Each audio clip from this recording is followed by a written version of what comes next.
Mizu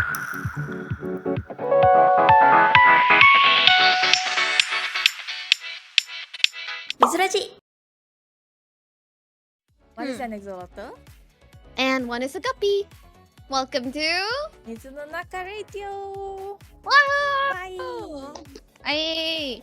This program is brought to you by Blue Moon, a personal group that is managing all of Axel Axotis' activity with the help of a friendly neighborhood guppy fish, me, Syazu. The purpose of this program is to gather and introduce Malaysian Vtubers who are very talented in the scene for people to learn more about them, Vtubers and fans alike. The program Mizu no Naka Radio will be an offline content and each episode will be up monthly, every last Wednesday of the month on Axel Axotis' YouTube channel at 9 p.m. Malaysia time. However, this month's episode got pushed back as per the guest request, so we will premiere this episode on 29th August, the last Thursday of the month. So if you have any VTubers you would like to see appear in this show or would like to keep updated with the news, feel free to check on the description for links related to it. Hi everyone, I'm your lost axolotl boy, Axel Axotis. I'm one of the hosts of this radio show. Nice to meet you! And hello everyone, human on the outside, fish on the inside. My name is Syazu, nice to meet you! I am the co-host of this radio show. In our last episode, we have Makcik Simmer, the crazy cat lady anti-gamer, as our guest. She's an amazing variety streamer that plays a lot of indie games and gave us a lot of new information regarding things you can do if you want to stream indie games. So do check the episode out. So in this episode, we invited another guest who is also a variety streamer. So we're looking forward to learn more about them and their way. So let's bring our guest. Show us the way, Auregalia Aruri! My name is Auregalia Aruri. You can call me Aruri, and I'm a wind-up doll VTuber. Hello, I usually stream on YouTube, but I'm trying to stream more on Twitch. Nice to meet you. Yeah. Oh, sorry. Side note: if I sound like I'm sick, it's because I am. So don't mind me. Yeah. Sick This is daily episode, life of let's go! Yeah, I'm like sick 5 days of the week. So yeah, hello. Welcome! So Aruri, thank you again for accepting the invitation to join for this show. Thank you so much. Of course. Thank you for inviting me. Yeah, it's an honor to be here. Hello. So first off, I want to ask, how did we pronounce your name correct? Auregalia Aruri? The Auregalia one. So, Auregalia part is hard for a few people to pronounce, but I understand it's a very long, complicated name. You pronounce it as Auregalia. Yeah, but you can also pronounce it as Auregalia because the AU is actually gold. Yeah, it's the scientific term for it. Yeah, and then regalia is like regal. And then Leah was almost my name when I used to be an idol trainee, and if I had debuted, that would have been my name. So I just slapped them all together. So Auregalia, because gold is my favorite color. Yeah. I see. Makes sense. Yeah. But it's okay. Everybody calls me Aruri. Yeah. I feel like sometimes when I type your name, I would like exchange the L and R. So sometimes I would accidentally type it as Auregalia. By mistakes. That's cute. It's a little bit confusing for me. I don't know why. My tongue is like not tonguing for some reason.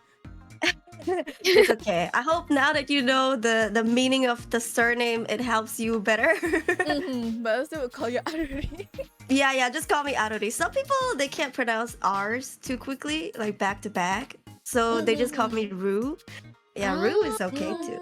Yeah, or Ru is Aru. actually a cute nickname as well. Yeah, anything. I'm fine. Yeah, people call me grandma too, because I'm tech illiterate, apparently. Yeah. Aru grandma.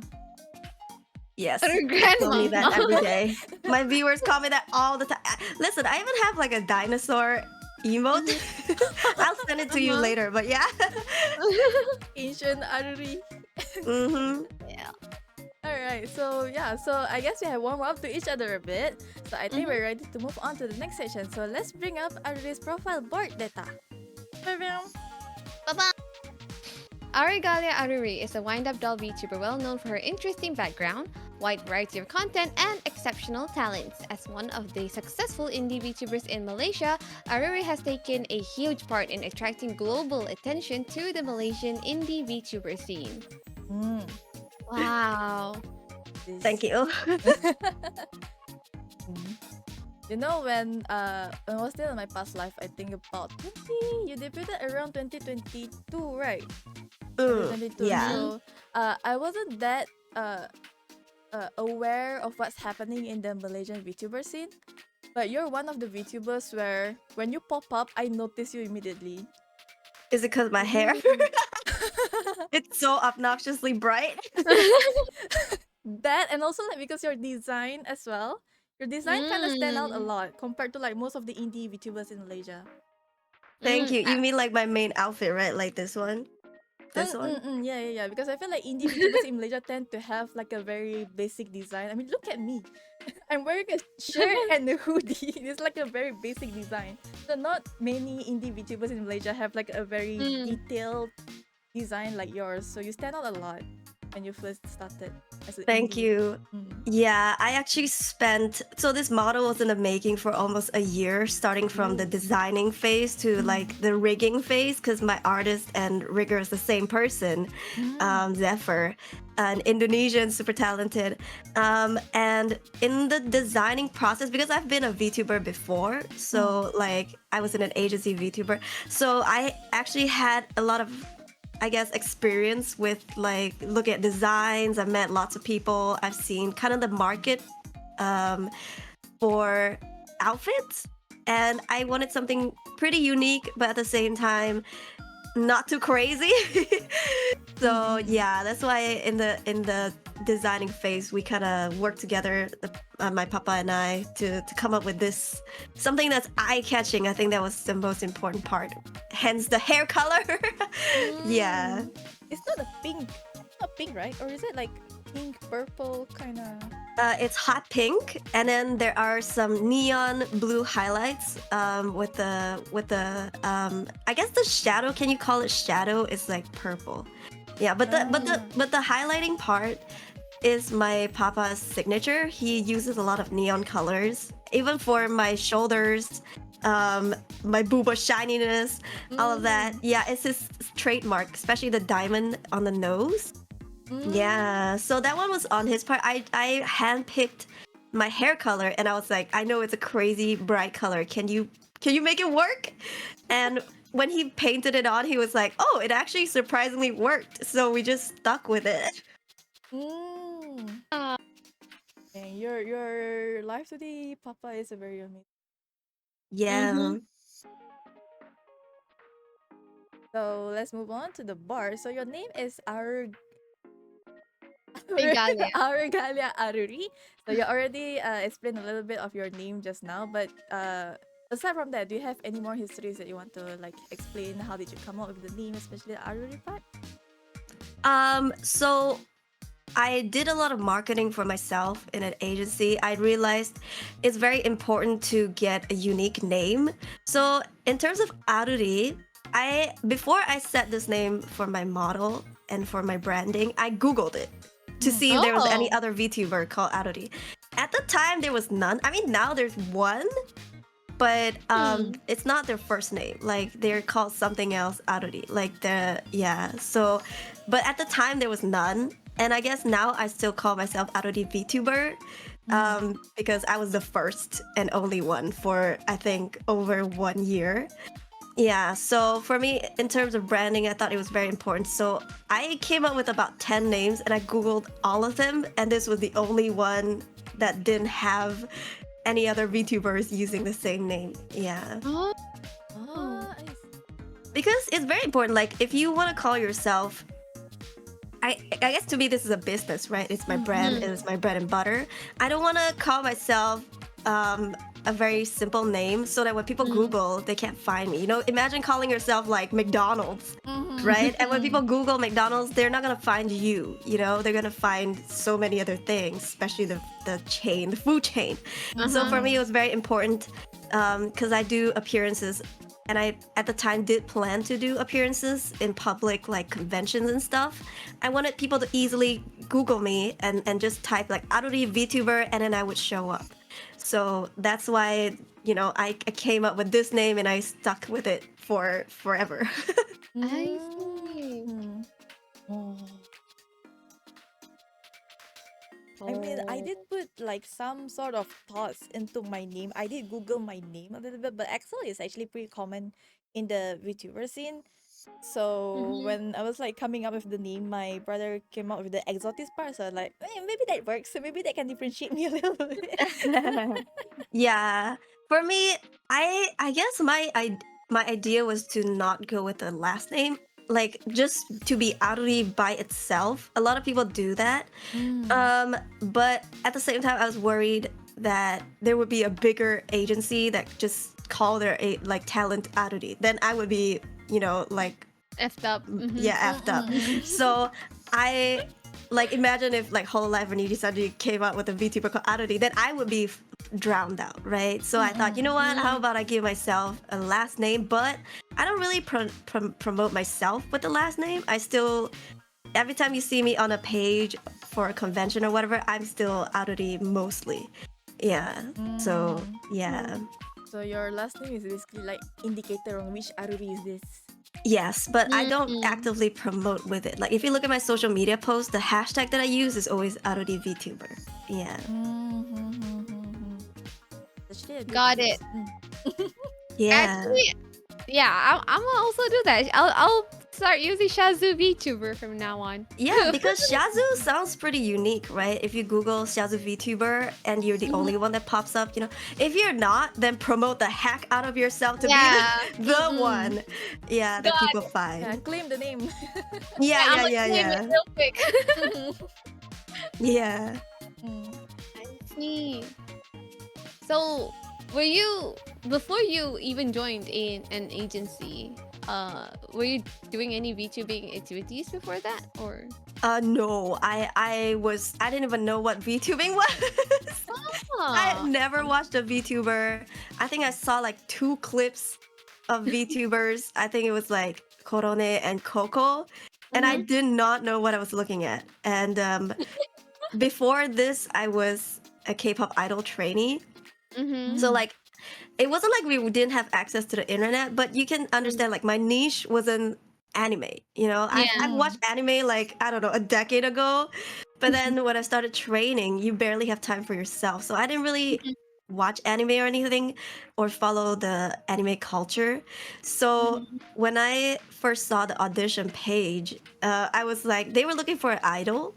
So that was kind of like what got me into thinking, oh, maybe I should audition. But I did not know what VTubing was. I had 0 friends. Like I didn't know anything. So you saw the name idol. You thought it meant like K-idol. So you just auditioned, and turns out it's to be an anime girl idol.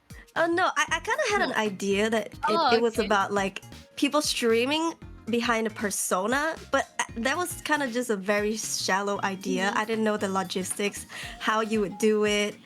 I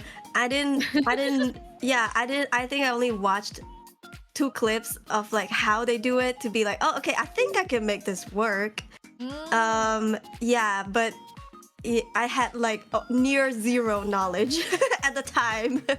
Yeah. So you search up the VTubers when you found out about the audition?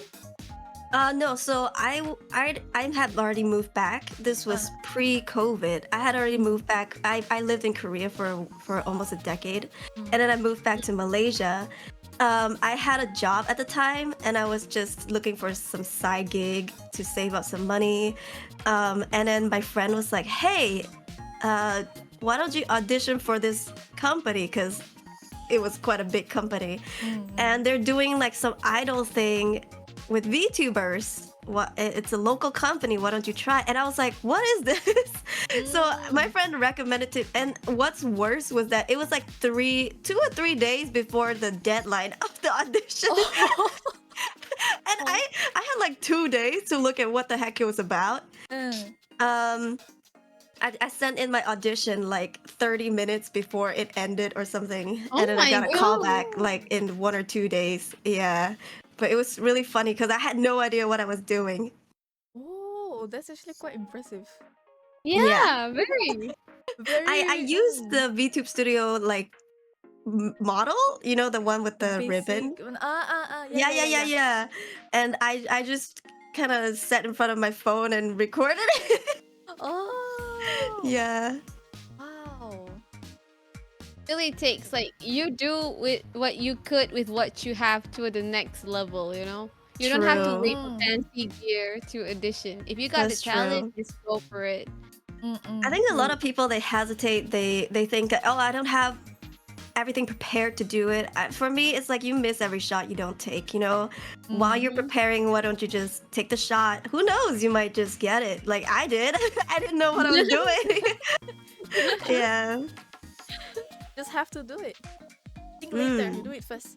Yeah. Do first, and then suffer the consequences later. Yeah.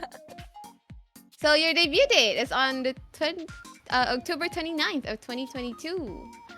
So it's been like 2 years as Auregalia Aruri. Almost. Yeah. Almost 2 years. Almost. It's One more, honestly two more months. Yeah, 2 more months. Time flies. I still feel like it's only been a year since I debuted. But Mhm. it's been a really full past 2 years. Like my schedule has been off the roof. I think I'm sick so much because I stream too much.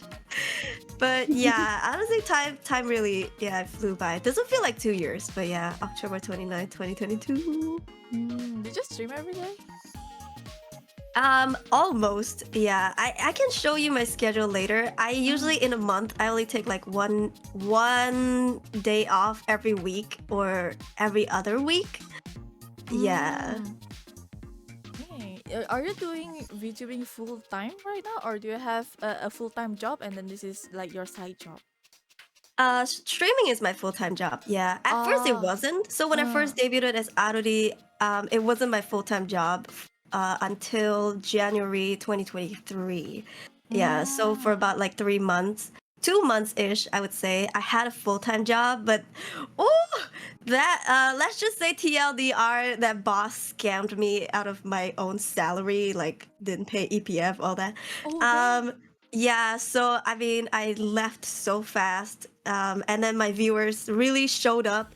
They stepped up. They fulfilled every single donation goal, and yeah, now since that January until now, I've been streaming full time. I see, I see. Because I was kind of wondering how you manage your schedule because you stream almost every day. But if you have a full-time job, especially the 9 to 5 job, it's gonna be a little bit hard for you to stream every Yes, day. yeah. Yeah, when I was in an agency, I had a day job, like I mentioned earlier, right? And then I streamed in the evening, and I was dying. Yeah, but at least now I'm an indie, so I don't have any quota to meet. You know, I don't have to stream like at least 4 times a week or 3 times a week. I can just stream whenever I want. But I do stream the equal amount almost as a day job, at least a part-time job. Yeah, my streams are 6 hours on average every day or almost every day. Yeah. So essentially, it's also like a job by itself. One of my dreams is like switching to streaming as a full-time job. But it's gonna be a long way ahead for me. Oh yeah, I mean it depends on your market, like what industry you're going for. For me, I'm an EN VTuber. I stream mainly in English, though I do speak other languages. So it's easier because their currency is bigger. So like even if they donate like $10, it is like 40 ringgit to us, you know. So yeah, I think it depends on like what viewer pool you're going for, and then start from there, I would say. True. I think like one more thing that I find it hard to make the decision to switch to full time for VTubing is that I still like don't know what kind of direction I wanna go with VTubing. So unless I find it, I don't think it's good for me to make a switch yet. Yeah, I think, but also like what we said earlier, right? If you don't try, you won't know. However, it needs to be realistic because like if you can stream every single day and do repetitive things, but you might not grow, right? Or like, yeah, there's like lots of things that could hold you back. I would say for me, I did not plan to become a full-time streamer at first. I did plan on keeping that job and then streaming on the side. Like I wanted to get the job to fund my VTubing, you know, because VTubing is quite expensive. But I don't know, it just turned out that way. It is, I have to say though, it's not always consistent, like your paycheck. Some months you earn more, some months you earn less. Some months, for some reason, you earn, you know, almost nothing as an indie. So it is a risk to take. I would say I'm very privileged and lucky to have my community. But starting out is gonna be hard for everyone. I dare say, yeah. In my instance, it's different because I already had an existing fan base. Like I was already a VTuber before, so a lot of viewers just hopped over, and it's easier. They're more open to support me now because I no longer give people. I don't know. I no longer have to cut someone a commission. You know what I mean? Because in an agency, you have to split like your revenues. But now that I'm an indie, they know I'm taking 100%, so they're more happy to like donate and, you know, give memberships, subscriptions. Yeah. So I think that's why it was easier for me personally. I can't say the same for everyone. Yeah.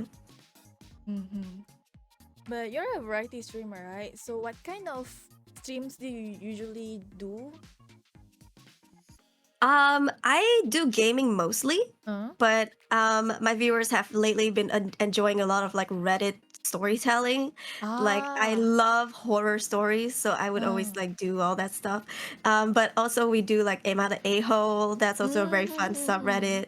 Yeah, they also suggest me what to read, and because your viewers tell you what they want to watch, so you should just give it to them, right? That means like they're enjoying the stream. So I'm right now I'm planning to do some other storytelling. Like there's some like juicy revenge stories and stuff. But other than gaming, I do occasionally do karaoke sometimes. Yeah, but I am mainly a streamer, I would say. In terms of content creation, I don't do VODs. Sorry, I don't do like videos. Like offline contents. You know, yeah, offline. I don't do offline contents. I don't do shorts. I rarely do singing shorts. I focus mainly growing organically through live streaming. Yeah. So whatever my viewers want, I give, and most of the time they like to see me scared. So, so yeah. You say you like horror games, right? Are you good at horror games, or you like it but you're not good at it? In terms of good at it or not, I'm not very good at games in general. Unless we're talking about like Mobile Legends, because I played Mobile Legends since 2017, you know. But otherwise, just gaming in general, especially on the PC, because again, I didn't have access to the PC for a long time. I'm not very good at games, but horror games are kind of just, you go in and you try to stay alive, you know, or like you get jump scared left and right. I'm scared. Don't get me wrong, I play a lot of horror games, but I am scared. I'm very jumpy. Anything freaks me out. However, I play it because my viewers like it, and the thrill is also fun. So like I tend to play that a lot. Yeah. Oh, I see. You suffer for the viewers, like, basically. Yeah, you know, I have like sound alerts on Twitch, and they like to use their top 3 is the goat scream, the fart jump scare, and the thunder jump scare. Yeah, they scare my viewers scare me more than the games. Can I just say? The game is just building up atmosphere, and then my viewers make me jump and scream and panic. The jump scare comes from the alert, not from the game. Yes, and it's so loud. So yeah, it's quite funny. Even for me, like when I get jump scared, I know some people don't enjoy that. Like they think they're getting bullied. For me, I think it's funny. So like if they jump scare me, I laugh because I think that's hilarious. Like how could I jump so easily? I don't know. I'm just a jumpy person in general. But that's the thing that viewers like to watch when it comes to streamers, though. Yeah. Yeah, so I think last month I played mostly horror games. I almost turned into a horror game tuber. Yeah, and this month I'm trying to add other games other than horror.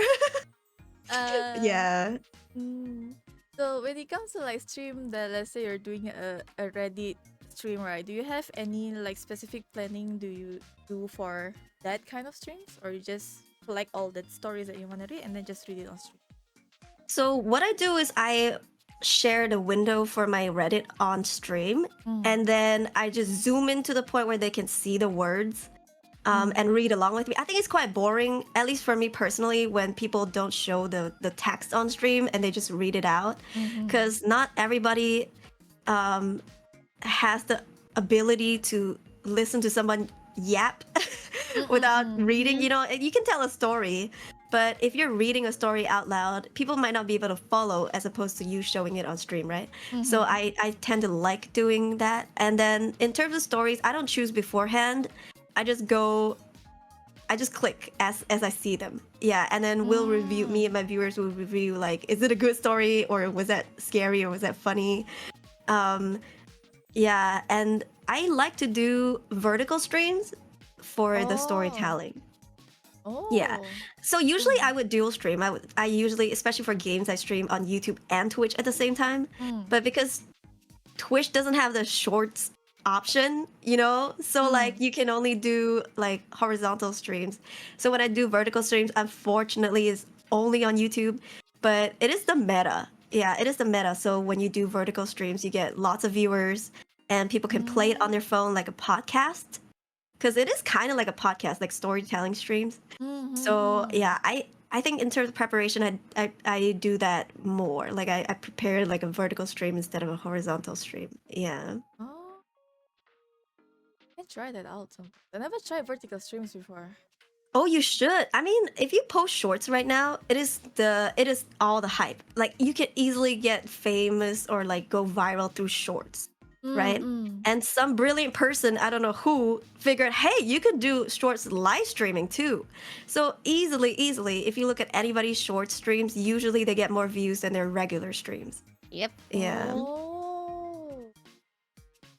So whenever you get the chance to, you can. For me, I don't do gaming short lives because I think it's hard to see already. It's so compact, right? Like how are you gonna fit the whole fast mode stream into like a vertical stream? Like what are people gonna see? They can't even see the evidence. It's so small. That's why I prefer to do like storytelling and just chatting streams for that. Yeah. But I don't know. It's up to you. Like what your viewers want. I have seen some Japanese VTubers play games like Blick Block, you know, the one where the puzzles go down, then you match the colors, and then Is it like a once you match the Tetris? colors- Yeah, like Tetris. Yes, I don't know what it's called. Yes, like Japanese VTubers would play Tetris in vertical YouTube live streams. Yeah. Usually you want to play like a mobile game or even Valorant. I've seen people do Valorant in vertical streams because really you just need the middle of the screen, right? Yeah. But in terms of like games that need the full screen, I personally wouldn't recommend it. Probably Yeah. not Genshin. Yeah. I think I've seen people do art stream in vertical streams. Yeah, it's the meta right now. Like they really recommend your stream out as opposed to like more than the regular stream. Yeah, because it's on people's like front page usually when you do live stream in vertical. Yeah. Marketing stonks. Yes, knowledge added. Alright, so that's it for this section. I hope everyone was able to learn more about Aruri and her ways. So to deepen our knowledge more, I think we're ready for the next section, which is the Q&A session. So Syazu, I'll be passing the baton to you. Right, so a few weeks ago, we put up a Google form link for you guys to ask our guest Aruri some questions. We have compiled all the questions and organized them here for Aruri to answer. Let's go with question number 1. Okay, what would you be doing if you haven't become a VTuber? Honestly, I think I would just be a regular office lady. Yeah, I think I would be a regular office lady, just looking for that comfort life, you know, that cottagecore situation. Yeah, just to settle down and chill. You just want a Yeah. relaxing life. Yes, because I mean, I was in a very toxic and tense industry, so like I didn't get to live that, I guess, going with the flow vibe. I Mhm. mean, I'm not saying that it's a bad thing, but like if I, who knows, like maybe if I did that after a while, I would not like it. But at least I want to try, you know? I never really got to enjoy that. But if I wasn't a VTuber, if I didn't sign with that agency and it was around COVID time, I think I would just work from home or something. Yeah, under Mhm. that job. Mm. Yeah, I think it's a good Office thing lady that you. No, I'm just imagining Office Lady Aruri. Yeah. Yeah. I mean, I was briefly before I became a VTuber, so it was enjoyable. Yeah. Oh. It was Mm. quite enjoyable. I got along with everybody in the office, you know. Everybody was Mm. like really close. Mm. Oh, if that's the case, I have a question for you. So, which kind of life do you prefer more, the office lady life or your current life right now? I would say my current life, Mm. but if you had asked me this when I was in an agency, I would have said my office life.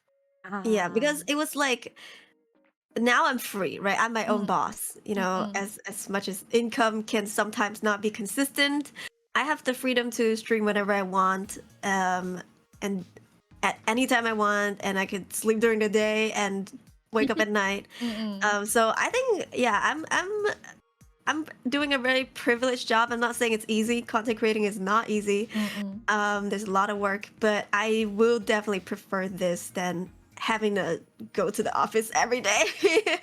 Yeah. Mm-mm. I mean, I would prefer that too. Yeah, it's a dream, right? Yeah. Mm. It's Mm. stressful, but you have more freedom with the way you manage your time every day. True, true, true. Mm. I dare say I'm still in the early stages of my career, even though I've been in this for like 2+ years as an indie. Mm. But I feel like the harder I work, which I'm already working really hard, but like I feel like if I keep going Mm. and I persevere, I will get to the point where I'm fully comfortable with Mm. where I am and still be able to create content and, you know, hang out with the people that I love almost every day. Because my community is less than it's not like I'm a streamer, you're a fan kind of situation. It's like everybody's family, friends. Yeah, we're Mm-hmm. really close. Um, so yeah, I think if I keep going with this mindset and like this culture that I'm curating in my community, I will definitely make it comfortably. Yeah. Mm. I'm looking forward to that day then. Thank you. Alright, so moving on to question number 2. So this person sent you 3 questions. So the first question is, what other hairstyle would you want to see your model have? Currently I have, well, technically I have 3 hairstyles right now. Mm. It looks like one, but let me show you, okay? Mm. So this is the one with the big ribbon in the back. I have one where I can take it off, Oh, right? oh, Oh. Yeah, and then I have one where I just have it at short. As a matter of fact, I can even put the ribbon back on and kind of do a different hairstyle. But if you ask me what other hairstyles I would like to have, um, I'm preparing for a new model, so I will not spoil anything. oh. But yeah, I would not spoil too much at least. But Mm. I'm hoping to get something in a different color that I Mm. know my viewers will like to see a lot. Yeah, that's the hint. Wink wonk. Wink, wink. Spoiler alert. Yeah, yeah. Spoiler, maybe because the people have been drawing me in a ponytail a lot. I'm not saying I'll do it, but I'm saying that's a possibility. Yeah, Hint, hint. yeah. Wink wonk. And so this person also asked for the host. So what kind of other hairstyles you want to try out, Syazu? That's a toughie. I think I want like a longer hairstyle, even though it'll kill all of my anybody that wants to draw my fan art. But why not? Listen, the struggle like people don't usually draw me in my full outfit because I have too many details. Yeah, they just draw me in plain clothes all the time, which I love as well. So I would say the downside of having a really intricate design, like yes, the upside is you stand out and definitely you make an impression, but the downside is you get minimal fan art. Oh yeah, because it's really hard to draw. So my word of advice: keep the hairstyle Simple. not too simple, but not too complicated. Yeah, drawable. yeah. No, my last model was a very simple short hair and it curves inside. Like it's very simple. Nothing wrong with that. I only had like a bunch of stickers on my hair, right? And everybody's like, why is Shazu's hair so hard? Why is the sticker so hard? I was like, it's just stickers, guys. Yeah. It's just But, stickers like, or draw without. Yeah. Yeah. But like I can already see it. Even with the stickers, people say it's hard. So gotta be more lenient to the viewers, you know. True. You know, I tell my viewers, I was like, my hairstyle is not important. I'm a doll VTuber, so you can dress me up however you want. Any hairstyle, I don't care. But if you don't want to draw me as a human, if you want to draw me as a doll, then you gotta include the key, because like a wind-up doll cannot live without the key. Yeah, so I always tell them like the hairstyle is not important. Like just make sure you don't leave out the key. Yeah. Yes. I think that's where like model design comes in. You have to have like that one thing that makes you stand out as that VTuber. When people see, oh, this thing has this color with that shape, surely that's this VTuber. Yeah, true. I was the only VTuber. Well, I'm still the only wind-up doll VTuber with a perpetually working key. Recently, there's a wind-up doll that debuted in HoloLive, but her key doesn't spin. Oh. Yeah, but it is also on her head. For me, until she debuted, I was the only wind-up doll with a key on my head. So, like, if you were to see my silhouette, you will immediately know that it is me. Yeah. I mean, even now with her around, if you see my silhouette, you will still know it's me. Yeah. Designing is very important. Yes. So who's that Pokemon quiz for Aruri is gonna be pretty easy then. Yeah. Yeah. I've done it already on Twitter. I can send you the photo later if you want to click it into the video. And Alright. Axel, what Oh yeah, I forgot hairstyle about you want me. to try? Yeah, you. Probably a longer hair, like a gender bend Axel. Oh my god. Hmm. Didn't you tease this on your Twitter? I didn't tease it, but it's more like because whenever I ask for design ideas for my new outfit, people would recommend this. They would mention this one character in Fate Grand Order. I think I forgot the name of the character, but it's a pink hair trap male character. I forgot the name. Fate? Like the Fate Stay Night Fate? Fate Grand Fate Order. Grand The gacha Order. game. Oh. I forgot his name, but he has a similar pink hair and also a feminine-looking boy character. So because of that, I'm thinking maybe I'm gonna gender bend Axel and make him look with a longer hair, more feminine-looking like character. Yo, that would be so nice. So yeah, that's for me. I see. Mm-hmm. So all long hairs then. Let's go. Yeah, let's go all long hair. Oh, sorry. Yes. Alright, so the second question from this person is, what is your favorite childhood show? Oh God. I would say Flintstones. Oh. I think okay. They call me a boomer because like they don't understand most of my references. Okay. Like Courage the Cowardly Dog. Yes. I mean, it's old, but I think people know it. Yeah. I think it was on Cartoon Network. It is. It was. Yeah. Oh. I honestly though, as a Malaysian, I never watched Upin and Ipin growing up. Even yeah, I don't really know what's about, but I know it's two kids. But because I grew up in like Disney, you know, like Cartoon Network, Nickelodeon. I would say my childhood favorite shows were like Rugrats. You know, like yeah, Ed and Eddie, the Augie and the Cockroaches. Oh. Yeah, we feeling old yet? Anybody? Yeah. I can relate. I watched that too. totally spies, you know? Oh yes, yes. Yeah, that kind. So yeah, that's my childhood, I would say. My favorite shows. Mm-hmm. And then Anybody the here? Oh, sorry, no. just a random question. You Yeah, guys yeah. watch Disney Channel Kids? Anybody? Says I think I Blue and watch Disney in general. Yeah. like, and anybody watch the Big Blue House? No? Which was the Big Blue House? I need to see it. Hold on. I don't It's like think a I know. big bear. There's a bear in the Big Blue House. I think it's Oh bear in yeah, the Big Blue House. yeah, Yeah, yeah, yeah, really? yeah, yeah. Oh my god. Yo, he was so heartwarming to me, but then when I showed it to my That viewers, they thought show. he was scary. No, he's so cute. I love that guy. He's so Yeah. cute. Blue's Clues. Oh my Oh god. my Oh yes, god. Blue's Clues. Dang, I was so Yo. disappointed when they changed the character. The Yeah. main guy. The guy. Yeah. I was like, no, it's not Blue's Clues anymore.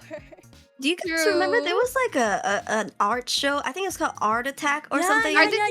Uh-huh. Right? yeah, He yeah. used the sand for the art. Oh my god, that was like my Yeah. favorite. Yeah, yeah, yeah. I love waiting at the end of the show where he makes things out of like clothes and stuff, and then you zoom out, and then he's like, "Oh, that's what he's trying to make!" Like, oh my god, mind blown. Yeah, that was one of my Yes. favorites. I always every time when it's about because on TV back then there was like a schedule for every show. Like Mhm, around the mhm. time for it to start, I'm like, Mom, I gotta watch TV. Yeah, she had to pass me the remote. Yo, that was good. Yeah. Television was so fun back then. It's fun. It's fun. In a sense, it teaches us discipline as well, because we know, okay, the show's airing at 6, so you gotta finish all your homeworks, whatever you're doing by 6, so you can enjoy your show. But Yeah, like these time days, management. Yeah, Yeah. yeah, these days everything is just on YouTube. So the kids is like, I can watch YouTube right now, so why not give it right now? So like, yeah. Easily accessible, I would say. yeah, easily accessible. Yeah, True. they can even marathon the whole series in one sitting. Oh my Like That's god. me. That's me. But I watch things sped up, like 2x speed. Oh. Yeah, to save time. But back then, dude, we had to like crowd in front of the TV, wait for the commercial to Mhm. finish, and then Mhm. for the show to start. Fight. Yo. Fight with other people with the shows that we want to watch. Mm-hmm. Yeah, you have to hold back when you want to True. go to toilet as well. When is the Oh yeah, yeah, commercial? yeah, yeah. Commercial. You're like, I have 5 minutes. I have 2 minutes. Yeah. Bring that memory. Alright, so the third question from this person is a meal you're currently craving to eat? Oh god, like right now. Yeah, like right now. Oh At this god. moment. Listen, I am a foodie. I want like 10 things right now. I would say at the moment I'm craving Nyonya Laksa. Yeah. Oh. Nyonya Laksa. I mean, I had it the other day. Like, listen, guys, I'm from Penang, okay? Like, we got we got hella Nyonya food, hella laksa, asam laksa. But Nyonya Laksa, it hits different. Yeah, like I think it's a sourness. I don't know. Every now and then, I need it. Like, like right now. Dang, I never tried So- vanilla laksa. I'm kind of curious how it is. Yeah. Oh yeah, it's nice. It's nice. Yeah, it's a different noodle from asam laksa. Yeah. Hmm. So do you eat it like every month or? Oh Lord. When I first moved back from KL, I ate it like once a week, and then Oh now my it's like God. once every 2 weeks. Yeah. Yeah, but honestly, I'm also equally craving for lok lok at the moment. So, do you guys know what that is? No. It's like a skew. It's like if you see those stalls, they look like skewers, right? They have all varieties, and then there's like 2 pots of boiling hot water. So you choose whatever you want, and then you cook them right there. Yeah, and then when they're cooked, you dip them with sauces. There's like a bunch of sauce at the place. Like you choose and mix whatever you want. Yeah, I'll send you It's like photos. Really good. oden, sort of. It's like our local oden. Yes. Basically, Oh. Malaysian oden. Yeah. Mm. I But searched uncooked. for it. Yeah. I searched for it and then it shows the watch HD movies online for free. Eh? It's a different thing. It's a different thing. Different thing. Lock. Yeah. LOK. Yeah. Wait, what do? Oh, it reminds me of Yong Tau Fu.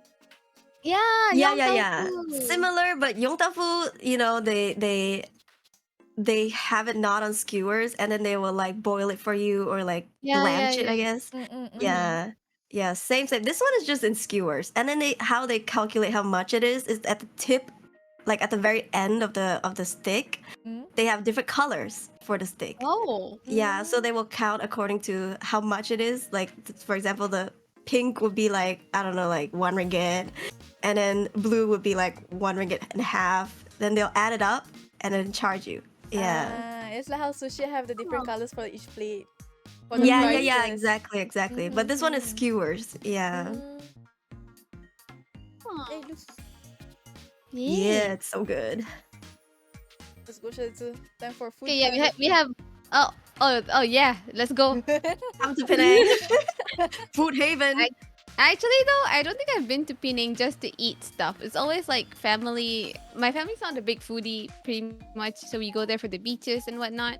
Maybe see. it's high tide. It's high tide, high tide. I go there for food one day. You should. We're kind of like Malacca. We have a lot of heritage food. But in Penang, I would say you would see a lot of mixes of different cultures. Like we have really famous nasi kandar here. Yeah. Yes. Yeah, like we're famous for our like Chinese food, Indian food, Malay food. Like it's and we are having more and more Koreans coming here into Penang. I don't know why, but there are some authentic Korean restaurants coming up. Yeah, it's pretty cool. Food haven. Actually, last year I went to Penang for a company thingy. At the night we went to a mall and then we were just tired and don't know what to eat. We just ended up eating at like, was it a McDonald's or something last year? I was like, we're in Penang right now, but both of us were just too tired to get anything else, so we just went for the simplest food we could find. Kind of sad, really. Yeah, you can go to any mama, any kopitiam, you will get amazing food. So yeah. Yeah. Definitely have to go somewhere else. However, don't go to the Michelin recommended places. Those are tourist traps. Then to us, they're mid. Yeah, to the locals, those places are mid. They're just really expensive for Got locals. Yeah, go to the like regular mom and pops places. Yeah. Yeah, the street food. Yes. All right, we have a lot of questions, so I'll go on to the next one. So, rice or noodles? One will be lost forever. Your choice. Do we choose the one that is lost forever? You I choose think you one. choose I think one the that you other want. will be lost forever. I think. Yeah. Oh, I'm rice all the way. I'm a huge rice person.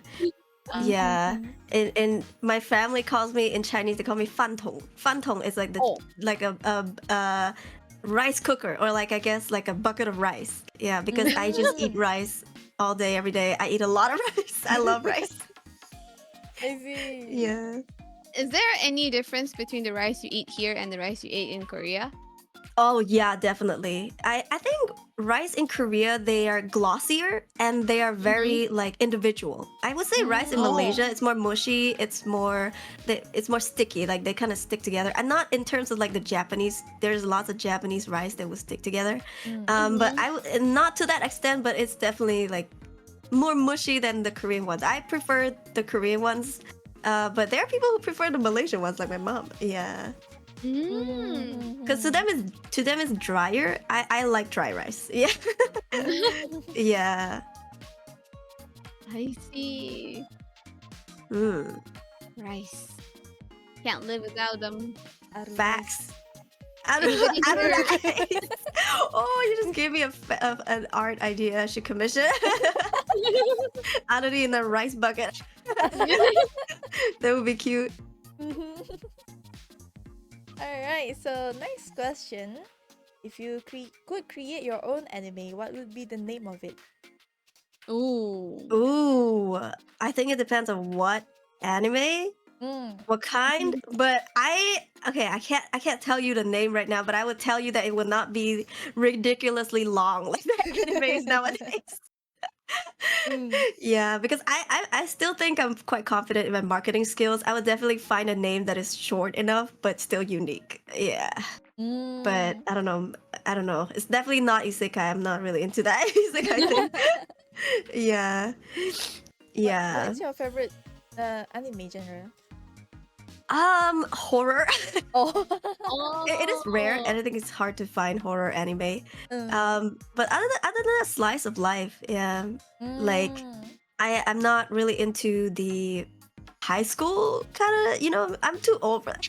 Listen, I'm too old. I don't remember when was the last time I graduated high school. I'm too old to see kids falling in love. As cute as it is, right? I would think animes like wotakoi or like I guess like office or like adult, even college, yeah, right? Falling in love, that kind. Like I wish there's an anime that would tell you like, oh, if you had a full-time job, like how would you find love instead of like, oh, classmates or senpai or something. I feel like yeah.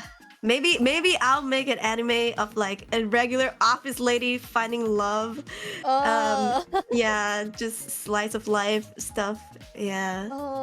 It reminds me of this one anime ad last year. I think it's called Cool Guy something something girl. I think both it's a romance anime and both character are in office lady and office guy. So I Oh. forgot the name. I can search it and send it to you later. Maybe you can try it out. Yeah. I don't watch anime too much. I only watch them on Muse Asia when I do. Yeah, I like anime. I like it, but I'm not actively seeking for it all the time. But I think there's an anime recently that I did watch a little bit. It was pretty good. Also, I think they were college students. The girl is deaf. The main girl's deaf. I think it's That called one. a whisper or something like Whisper of The My Heart. silent. I don't know, but I watched that one too, and my Yeah. reaction was, "This is not normal. If this happens in real life, ban that guy. Get away Then from again, him." But yeah. But I think it was like it's it was cute. yeah, it was really cute. The art was good, the voice acting was good. Yeah. And it wasn't like kids. I'm done with Yeah. looking at kids. Like I'm not into that. Like I'm too old to look at high school kids running around. Uh-huh. Yeah. It's a very nice show to chill to when you go. I watch it when I want to feel something. If that, and I don't mean in a bad Yes. way. I did squeal when I watched that anime because I was like, Yeah. that's so cute. Yeah. Oh, okay. I found the name of the anime. The Ice Guy and his cool female colleague. Ice guy? Yeah. This one. Let me send you the link. I think it's a romance office like adults. That's cute. That's cute. I mean, we don't give adults enough representation, especially not in a non-fiction, like non-fantasy way.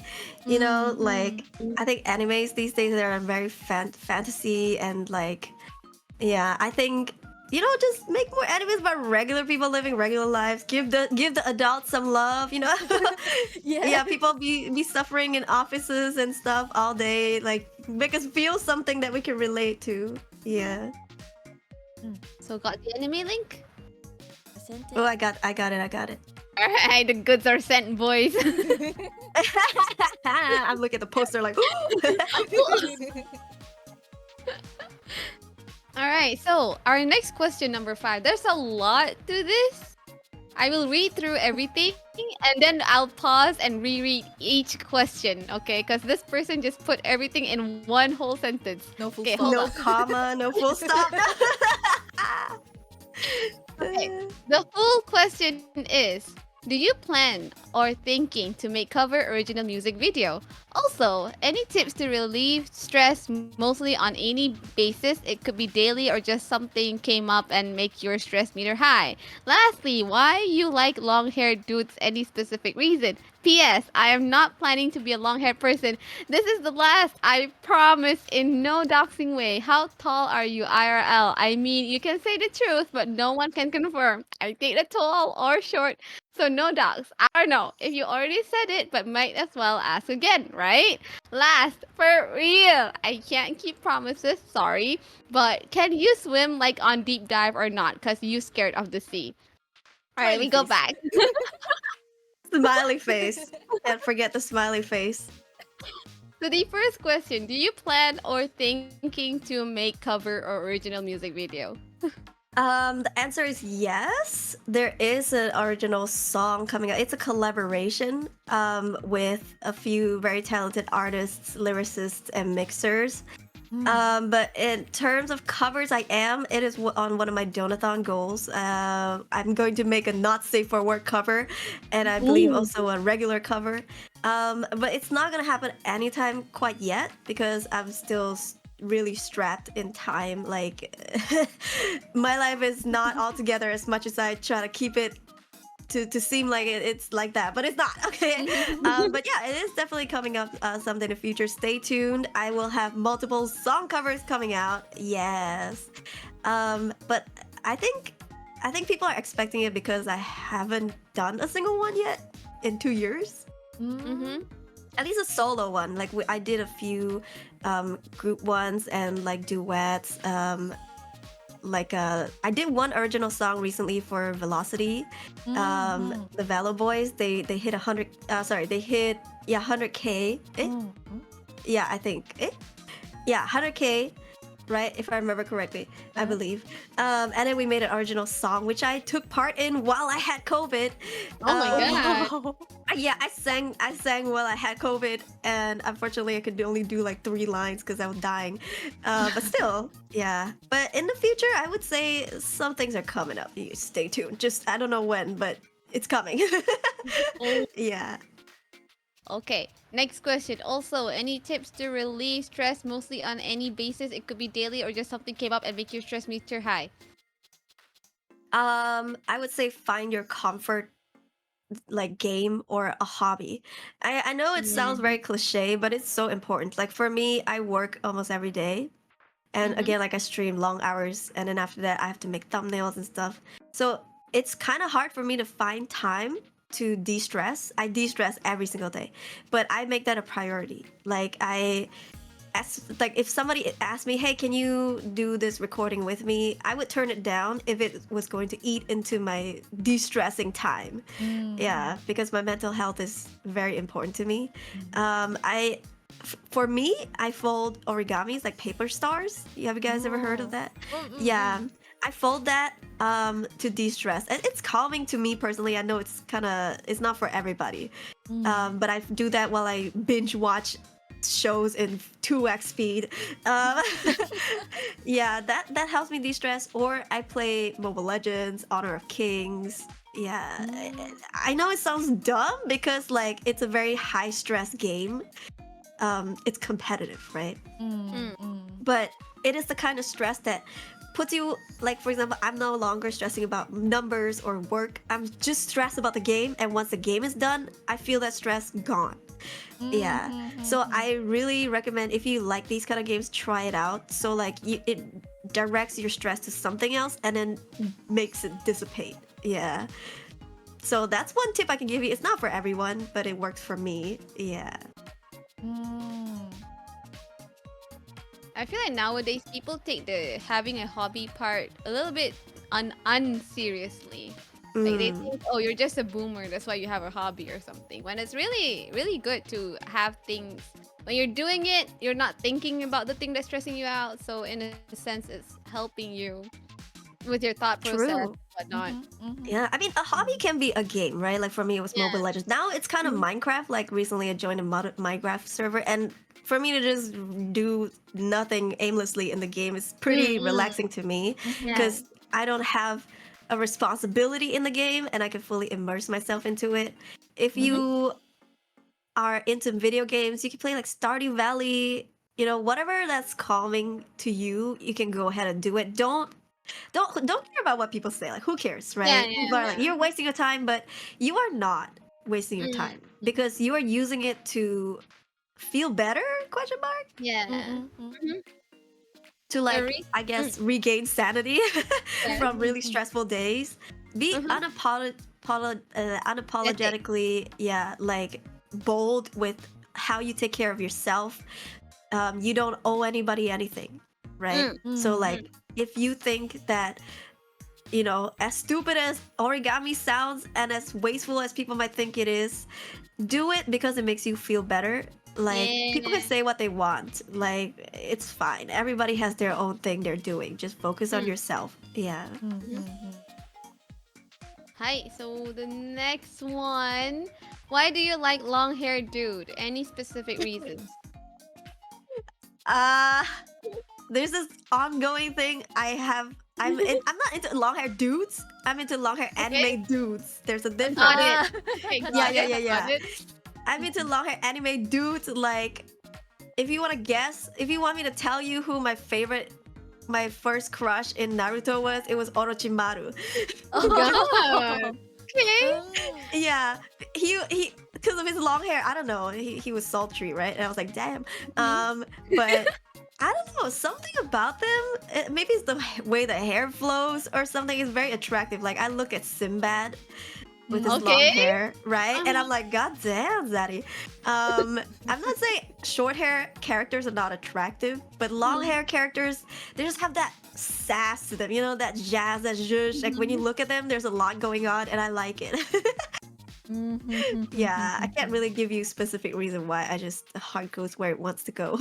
True. True. And Hey yo, guys, Axel getting long hair. Hello.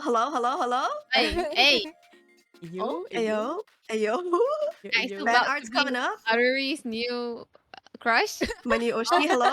My new Oshi coming up. Hello.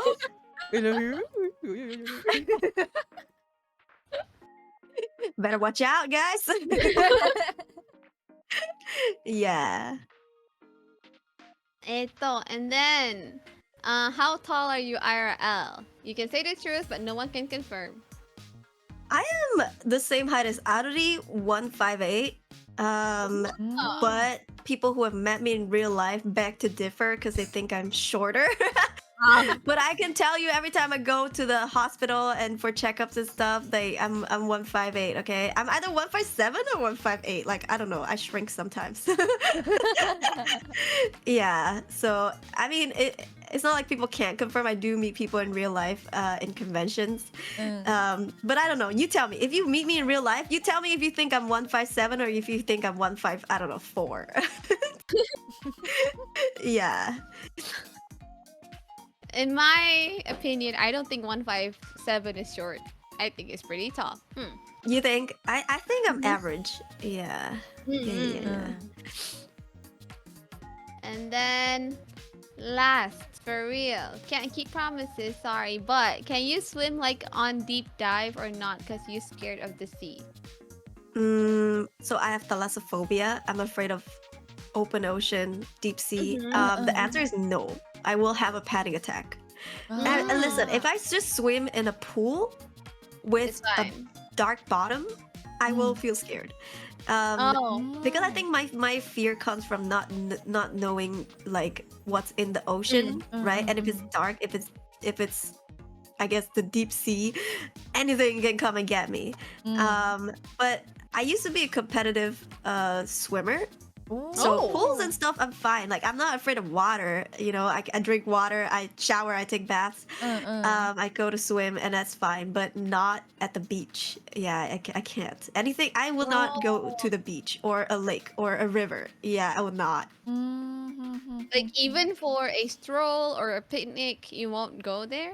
I will go there, but I will not get into the water. Yeah. Like if I'm at the beach, you will never see me like go near the water because I don't like it. It makes me uncomfortable. Yeah. It's a pretty deep rooted phobia to the point where I do get panic attacks and anxiety attacks. So I can't play games like Subnautica.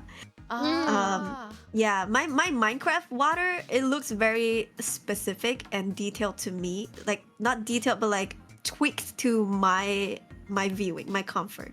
Like my Minecraft water doesn't have any movements. It's I scour the internet for like clear water so then I can see as far as I can in Minecraft. You know, and then I remove the water sound if I can, so there's no like bloop, bloop, bloop, you know. Yeah, which is kind of funny because this interview is underwater. You would never catch me here. But it's okay, it's okay. However, yeah, it's just in games too, it makes me panic. So you would never catch me in real life going deep sea diving. Like that's an imposter, that's a lizard. Kill it. Wait. Do you play Genshin by any chance? No, I don't. Oh, okay. Yeah. I was wondering because in Genshin there's a whole region that half of it's underwater. So Yo, okay, I mean, thank I God. do. Thank God. It sounds beautiful to me. Don't get me wrong. I'm not saying Mm, underwater's not great. Like fishes are great. They're cute and everything. of But course. I am afraid of the ones that are at least half my size and bigger. Like that. That Mm, freaks me out. mm, Yeah. Like you never catch me play these games, guys. The day I'm like, I'm gonna play Subnautica is the day that's a lizard. Okay, that's not me.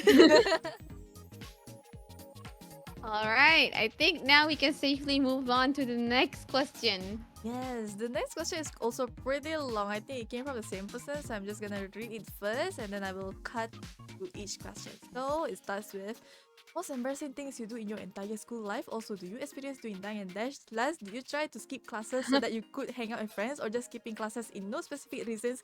Smiley face. So uh, the first question is most embarrassing things you do in your entire school life.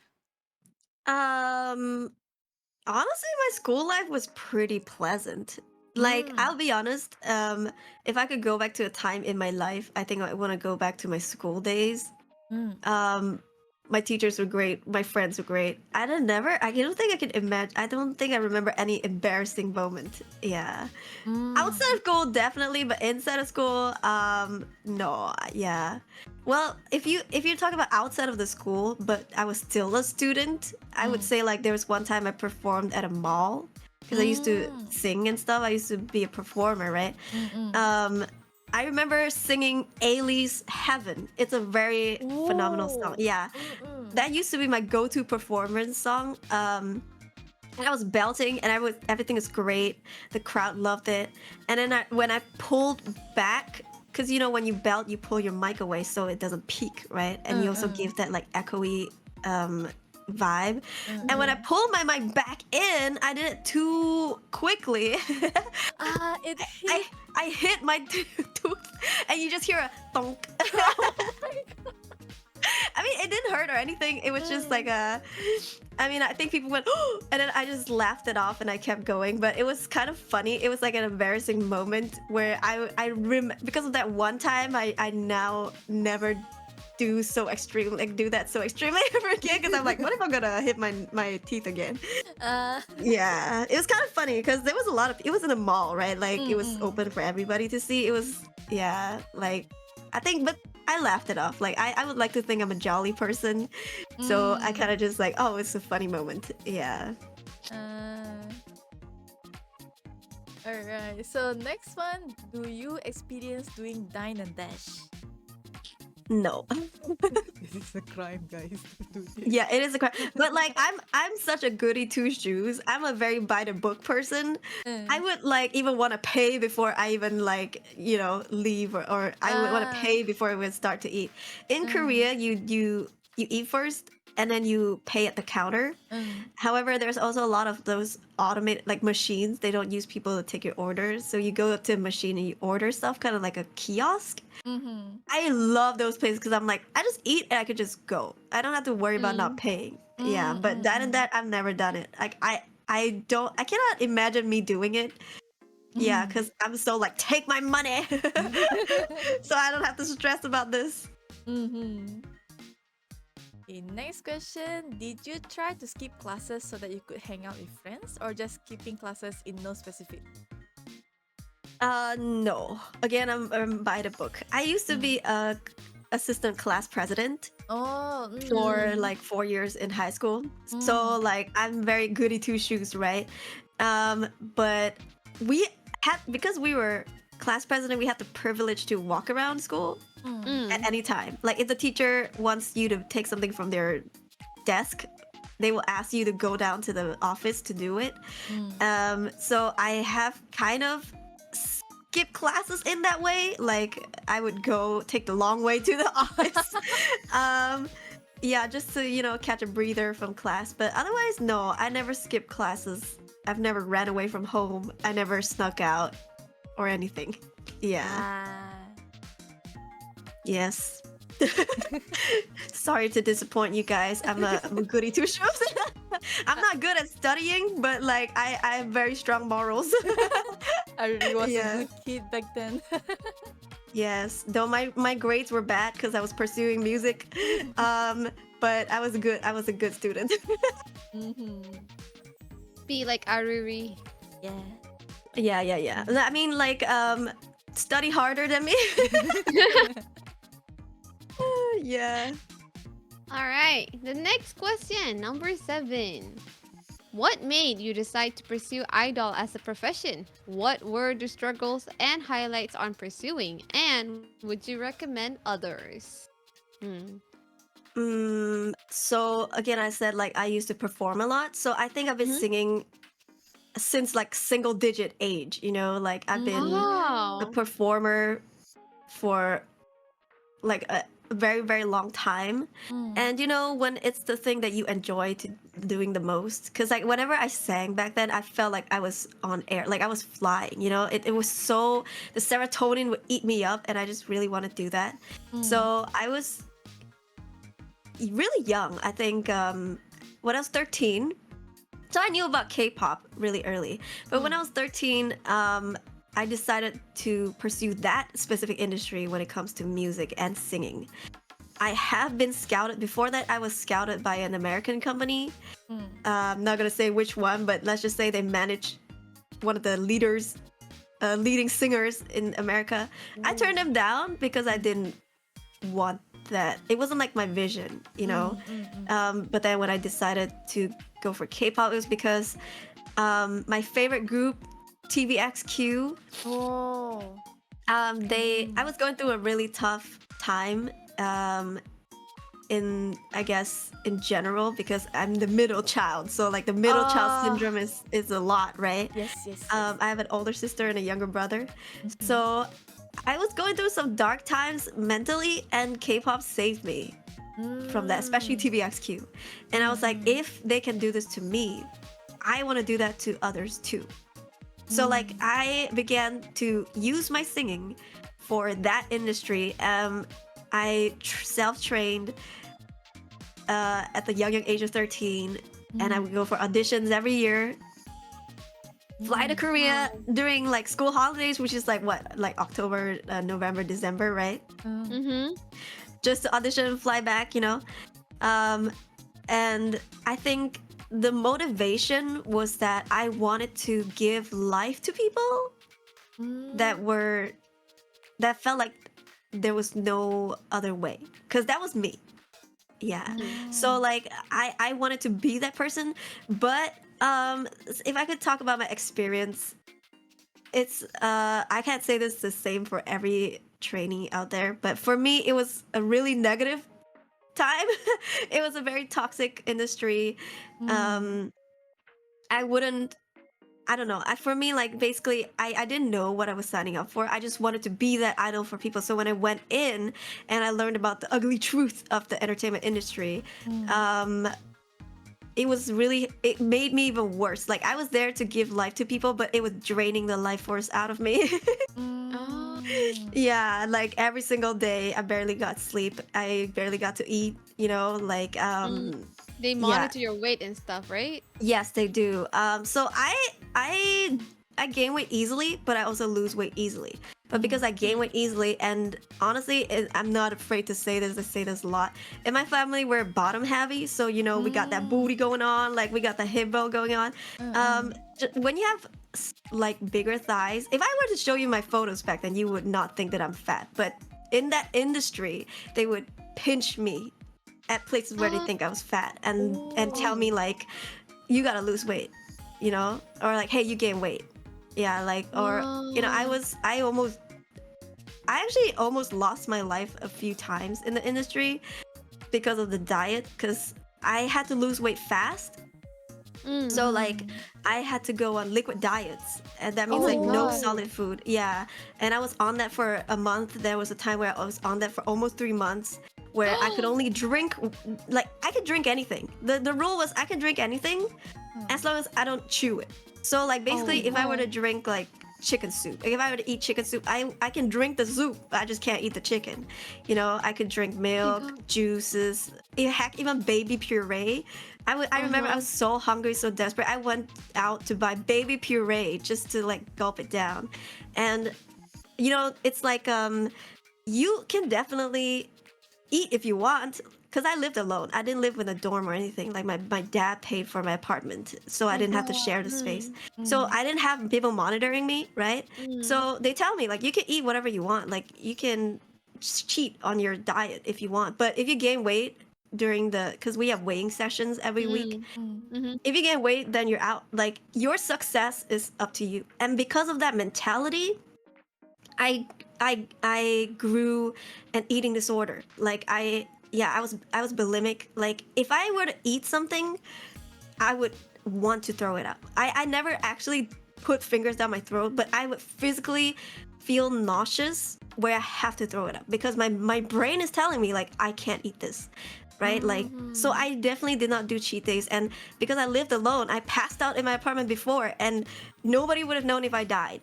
You know, like they would have known later. So like it was very dangerous. Nobody could have given me emergency support, right? So I would like it was a very hard time for me mentally, physically. I think that because like people thought that I got kicked out, which is not true.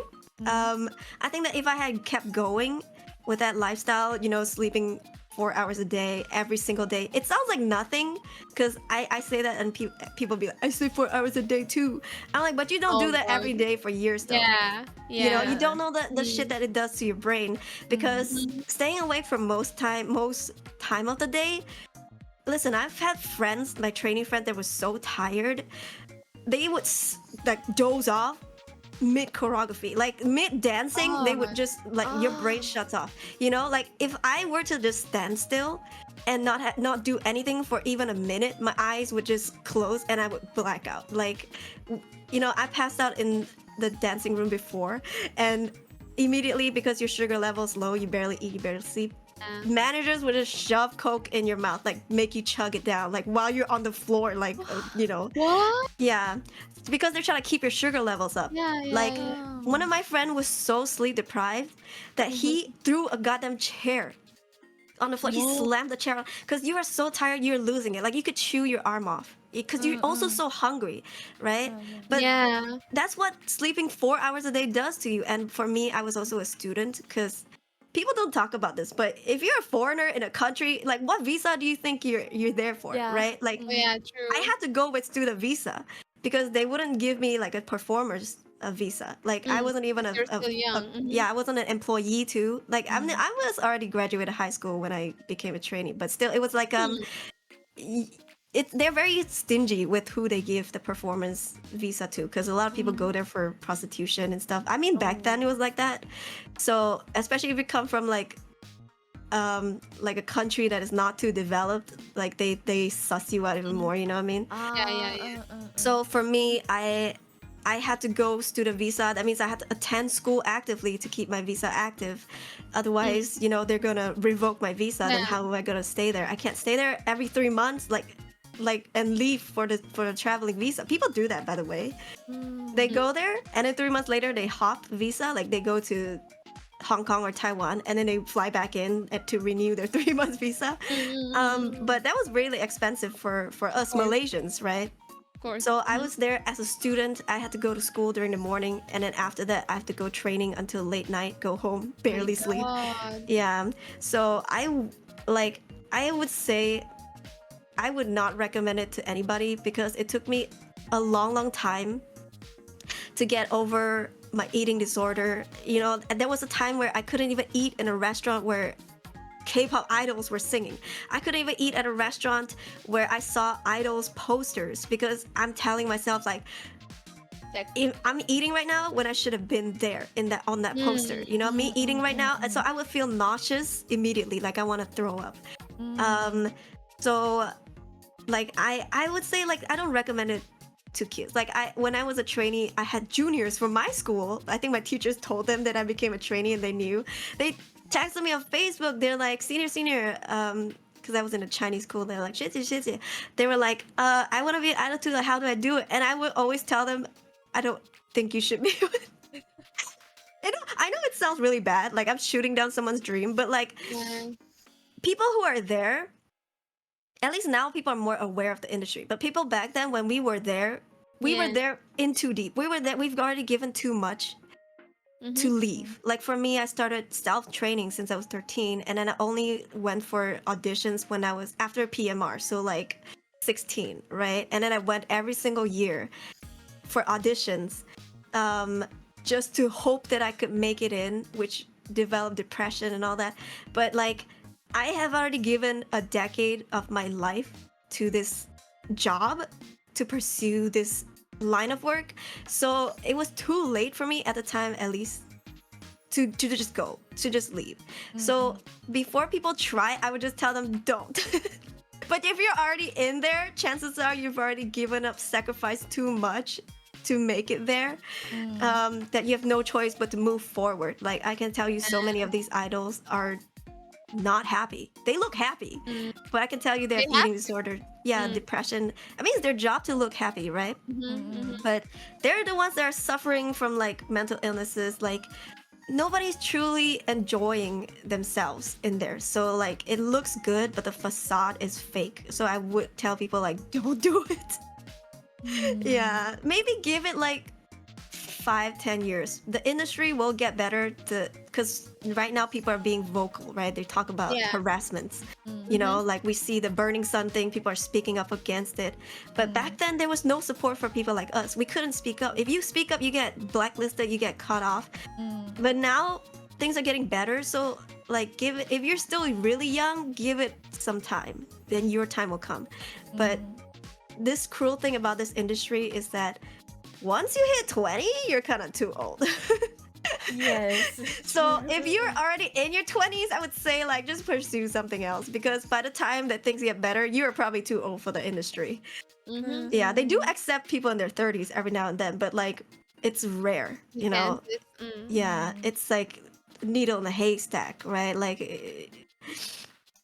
yeah. I think the age limit is kind of lowest nowadays too. Like, people think 19, 18 are already too old to become an idol. True, yeah. You have to start training when you're like 13, 14. Yeah, like the current K-pop idol groups I see, like, are debuting like 16-year-olds. Like, that's crazy. They're even like Yeah, 12 right now. Yeah, 12. Like, I God. mean, right now, you think about it, right? You still need to train before that, and if you're a foreigner, you need to learn the language. You need they're not gonna shove you onto a show where you can barely speak the language. When the interviewer asks you this question, they're not gonna give you a translator, you know? Yeah.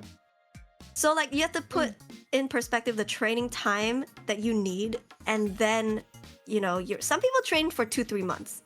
Right? But that means they work extremely hard to earn that role. But this kind of reminds me of like when your job looks at your resume and you're like 20, but they want 30 years of work experience. yes.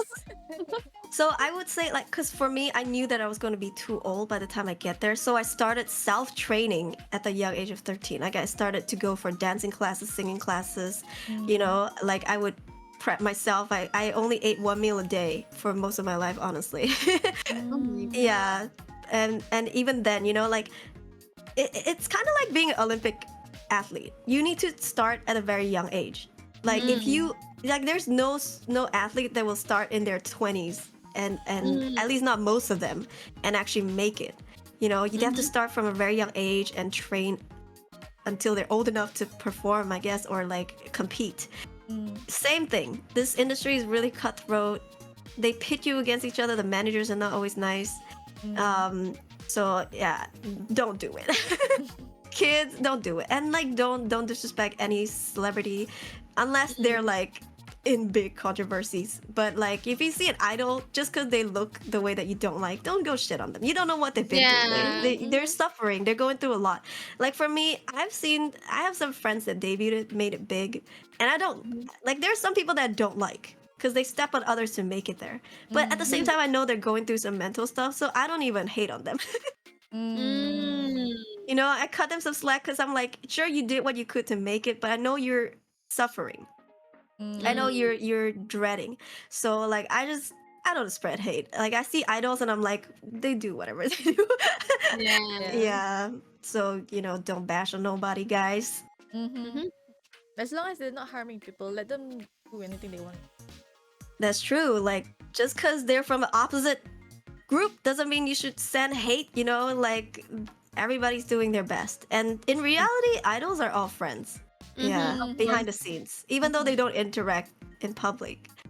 So, you know, you might be rude for like doing fan wars because that's their friend. Yeah. Anyways, that was a long tangent. Sorry. Wait, that's okay. It's fine. It's fine. Wow. Okay, let's go on.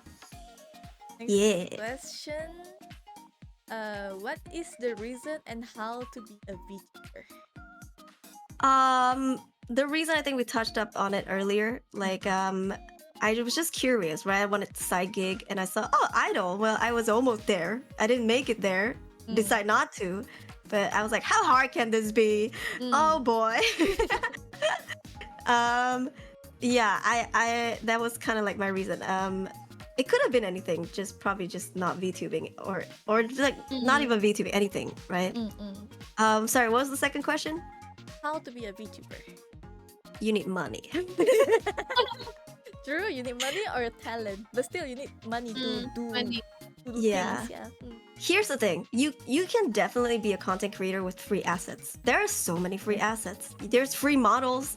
You know, there's a freaking Sonic the Hedgehog model. And then boom, you're a VTuber. But if I have to give you a piece of advice, use original stuff.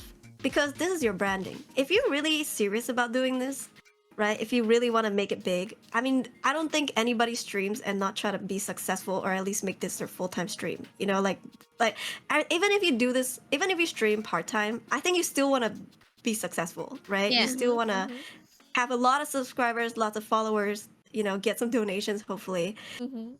Don't use existing IPs. You save up money, get your own IP, because this is your brand. You're gonna work hard. When people see you, this is the face of what they see. And when you get invited to conventions, they're not gonna invite Sonic the Hedgehog on when you're not Sonic the Hedgehog. You know what I mean? That's what Sega's IP. So like, I would say, unless you talk about like, oh, I just use Sonic the Hedgehog for fun, and I just stream on the side. I don't care to be successful. That's okay. But if you're trying to be successful, you need money. You need a lot of money. You need a good mic. You need you know, a running PC or a strong laptop, and like you need a webcam or iPhone. You need a model, especially a model. You don't need your own starting screen, BRB, BGM. You don't need that. You can use free ones. Those are whatever. But your branding, your name, you need money for that. You need an original character. You need a unique name, marketing skills. Yeah. Some Photoshop skills. Yeah, to make thumbnails, promotional posts. Yeah. Like you need passion first and foremost. Yeah. Like Try don't it go out into first. yeah, try it out. Like don't go into this thinking, oh, it's easy money, so I'm gonna make money from this. No, you need to love this job. You need to love yapping. You need to love streaming and handling annoying people in chat. Yeah, like you need time also, because you know you need 2 hours to stream at least, right? But you also need like 3 hours, yeah, for like the preparation, the thumbnail, whatever. You know, these things don't magically appear. Yeah, so I would say not easy being a content creator, but if you do, good luck. Yeah, save some money up. Got it, Miss Aruri. Yeah, take time designing your model. Yeah. Yeah. How long did you take? 1 year? The process of this model was 1 year. Just God. I had already paid it off, but it was like okay, now how do we put this doll together? Yeah. Got it. I shall save up money. Okay. Yes. Next question is, what is your favorite food, music, and favorite thing to do on your free time? I'll just go through this really quickly. Favorite food? I have too many to list. Honestly, I eat stinky food. Anything. I eat almost everything. I eat stinky tofu. I eat durian. I eat like I eat natto. I eat every stinky food. So I am not picky with food. Yeah. So Nice. favorite food, too many. Got it. Music. I listen to a lot of English music. Just I don't really listen to Japanese songs. I'm not saying they're not good, but I just don't seek for them. If I hear them, I will add them to my Spotify. But my Spotify songs are mostly trap music, alternative rock. I love alternative pop music, dance pop. Dance pop is probably my current favorite right now. Ooh. Yeah, dance pop. Ooh, so good. Makes me so hype. Yeah, dance pop. What was the last one? Let me see. The last one is favorite thing to do on your free time. I like to sleep. Nice. If I have free time, I like to sleep because I don't have free time to sleep. Relatable. Oh my god, this is the life of an adult, guys. Yeah. Listen. I'm being so real with you right now. I love working. I'm a workaholic. My viewers know this. They beg me to sleep, but like when I'm not working, I'm de-stressing, which is also like it takes up a lot of my time. And then I sleep. So sleep is the third thing I do. Yeah, I try to sleep. Yep. Okay. Nice. Okay, next questions. I don't think this is a question, but someone asked, named AD, can I have your car info? Can I have your card info? What kind of car? I'm not sure if this is the website car or like an actual car. Or- I think they're asking for my credit card number. All right, Hey, get your pen and pencils ready. Get your pieces of paper ready. I will tell you my number. Okay, get ready. Okay. Okay, 1-300 882525. 1-300 882525. 1-300 882525. Pizza Hut special delivery. Yeah, I debated. Got him. Got oh it. my god, this brings so much. Got him. Yo. The moment you said 1-300, I knew what was coming. Listen, there's another one. Write it down. 1-300 for my delivery. McDonald's delivery. 1-300 1-300.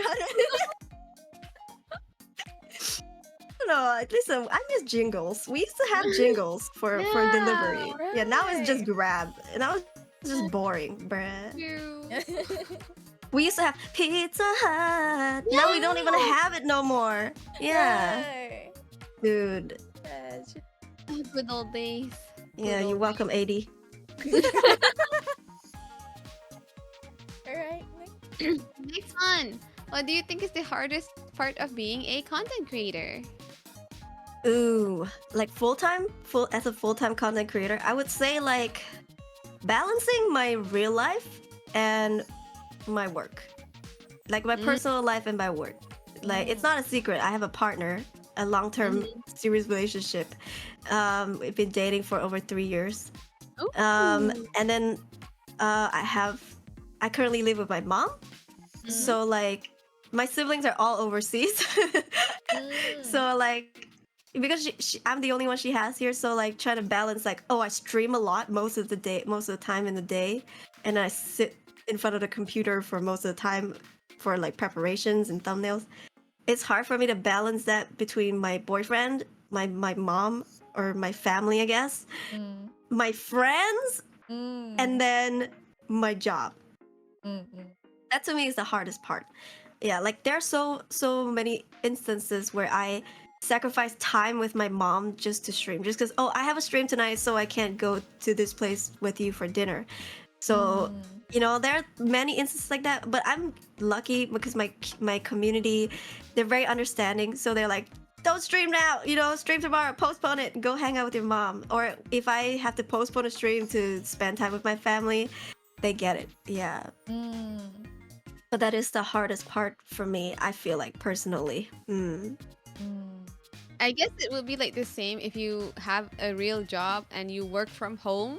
People see you at home, so they think they can bother you. But actually, you have to do your job. True.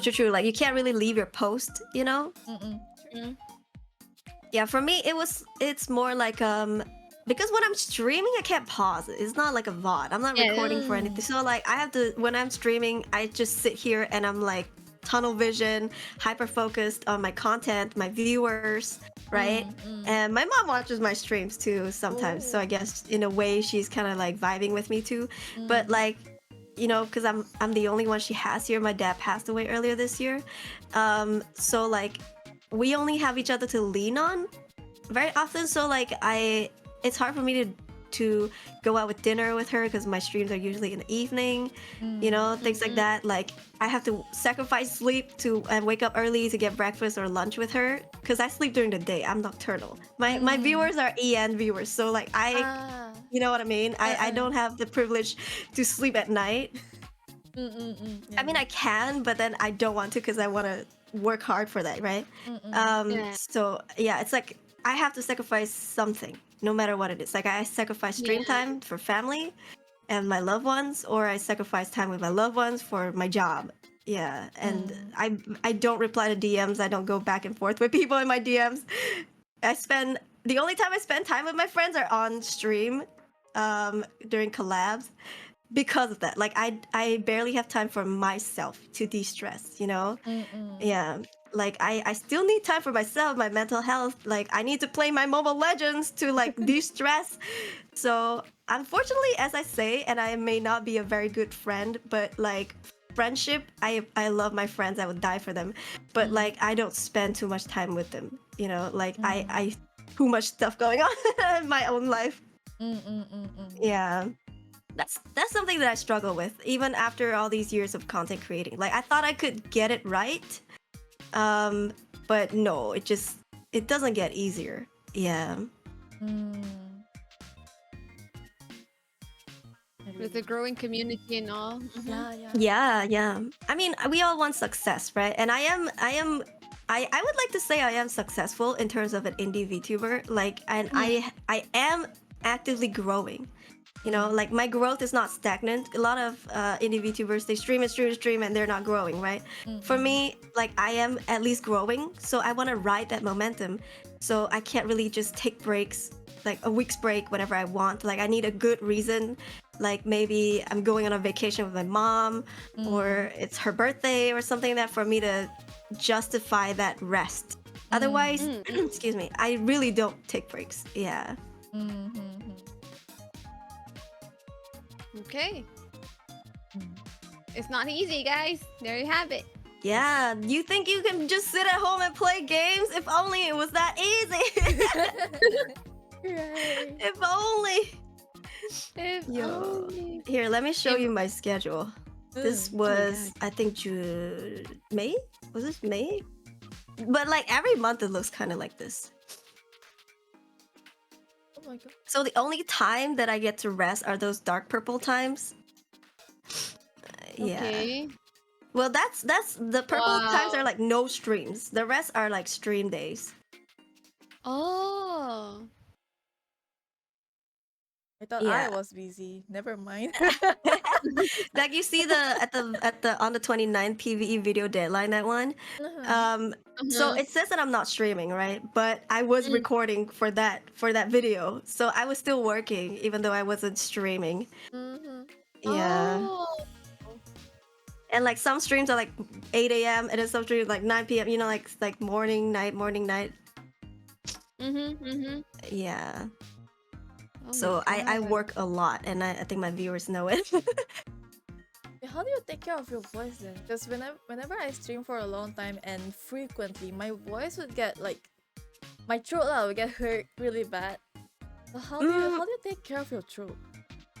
For me, like when I first started streaming, it had been years since I was actively singing because like with leaving the music industry, it kind of gave me like, I mean, being in the music industry gave me like singing PTSD, so I didn't really like sing a lot. I mean, people are like, Aruri, you have a nice voice, why don't you make more covers and stuff? Like it's kind of hard for me to sing. I mean, now it's better. Like I'm actively working on it. But when I first became a VTuber, I struggled. Like I had to voice act too. Like in my past life, I sounded a little different. Yeah. That was really hard for me.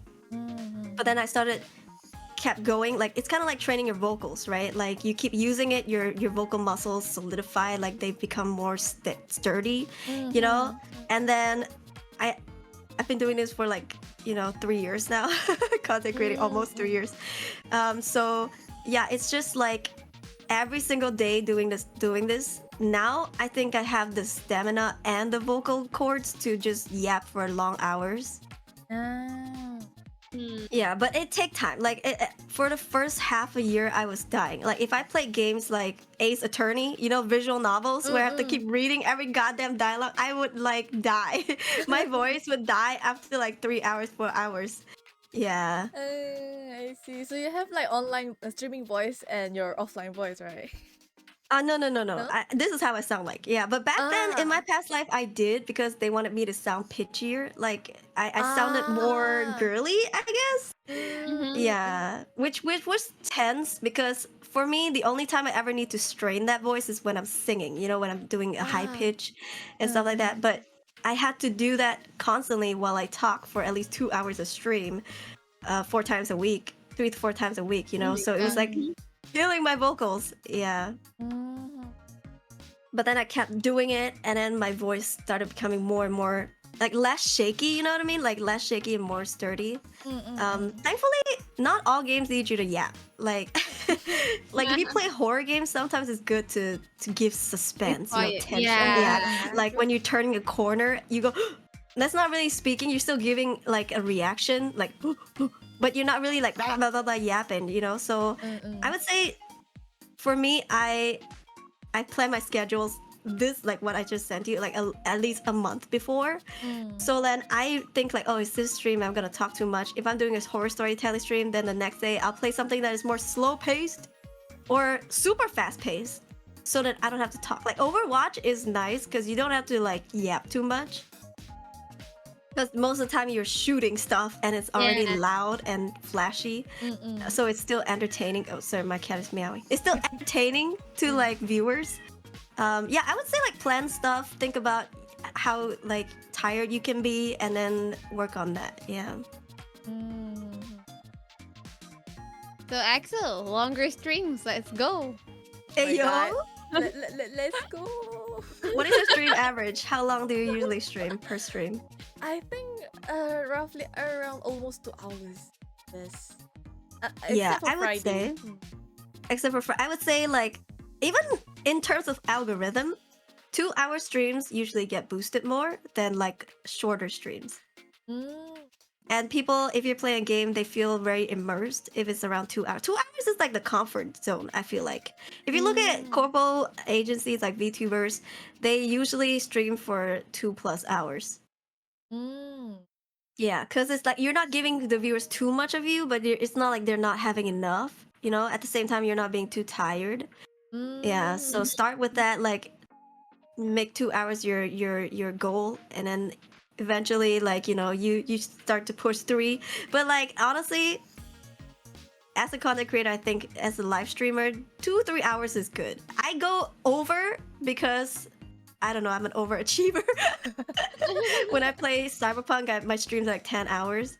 But here's also the thing though, if I don't stream, I don't get money, right? Like people don't donate.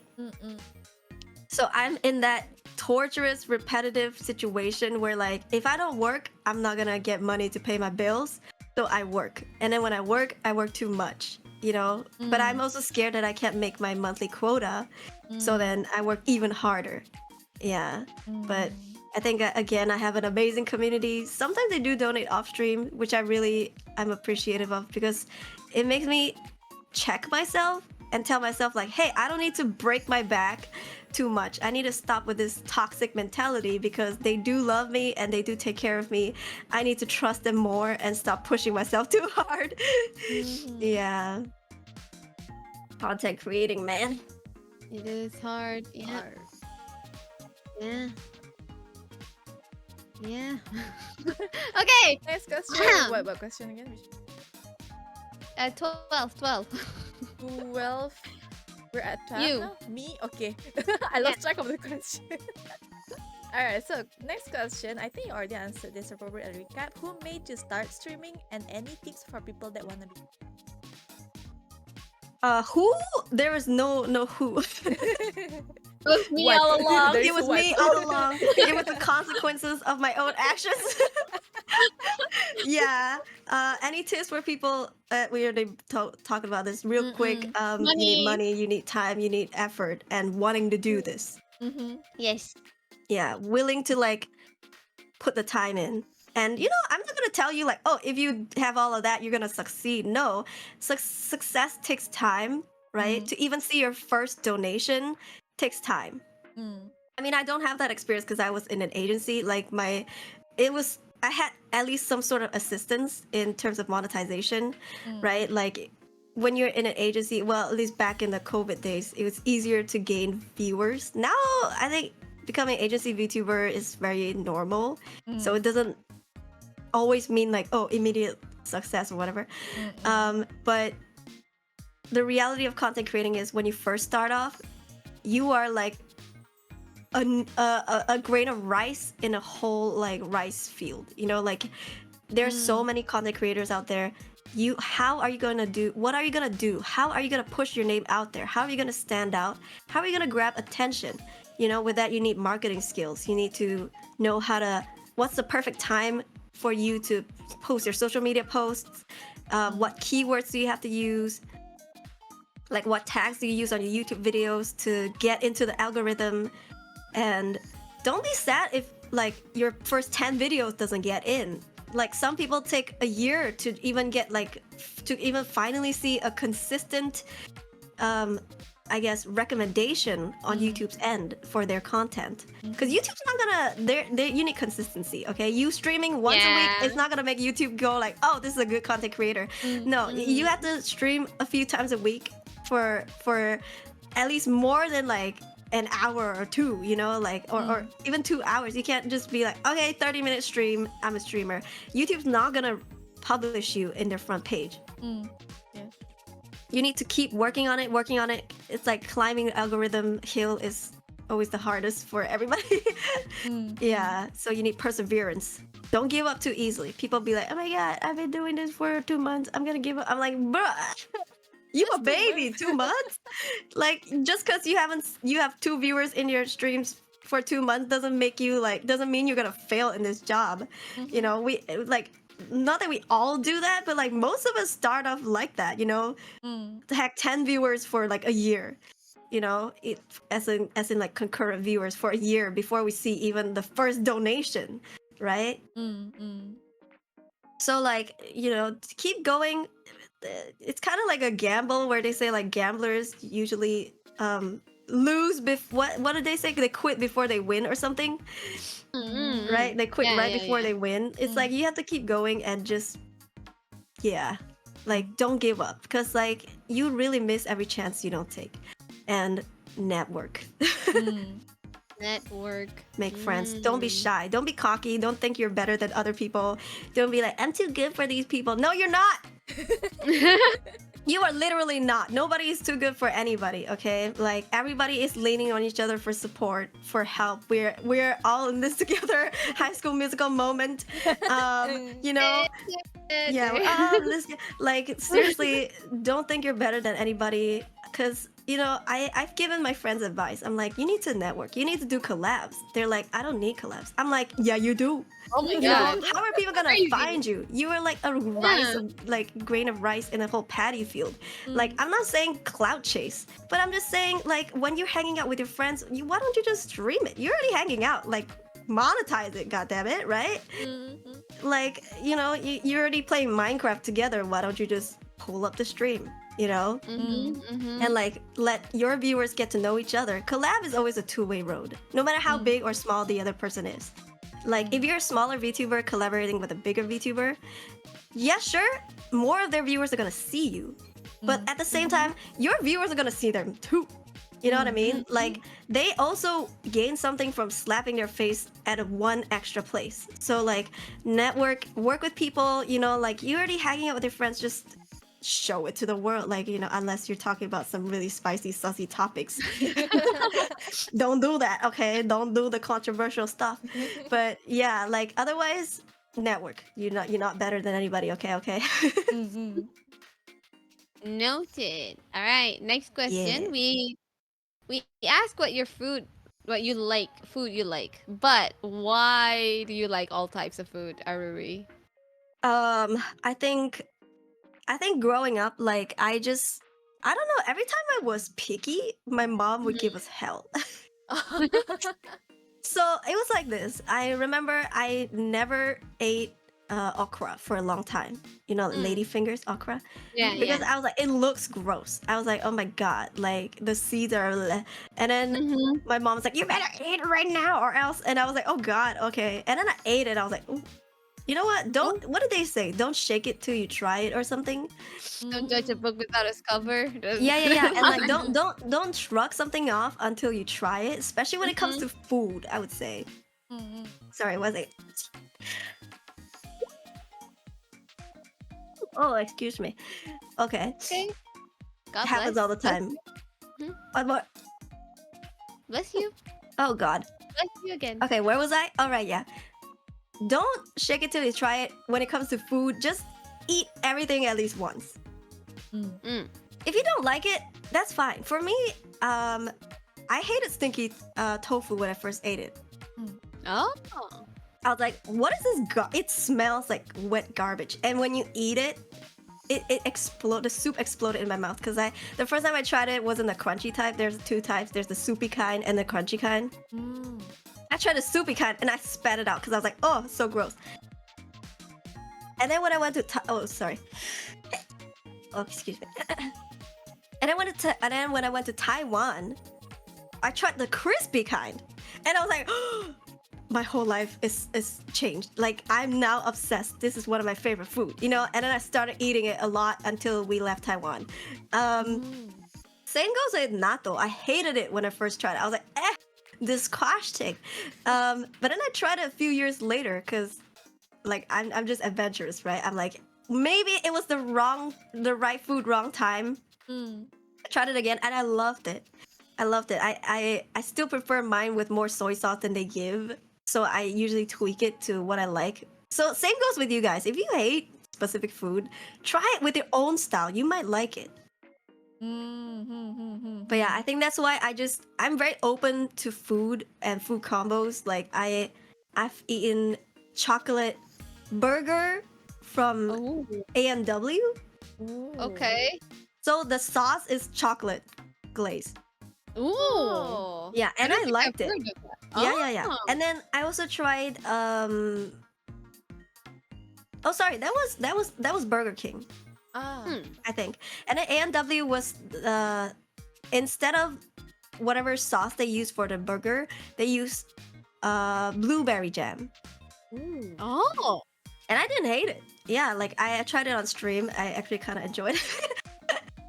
Yeah, like I right now I'm trying to like blue cheese, but I've tried it 4 times, different occasions, different locations. I still don't like it, so maybe I really don't like blue cheese. But I love cheese in general. You know, it's just yeah. I think that's why I like all food. Like I'm open to it. Like heck, if you tell me that this is a pig's ear, I'm like, ooh, that sounds gross, but I'm gonna try it. You know? Yeah. That's just kind of like how I see life in general too. Wait, Axel, didn't we talk about ice cream on one of our episodes? What was that one about? Ice cream with French fries. I don't remember. We did ice cream with who again? I think with Carnelia.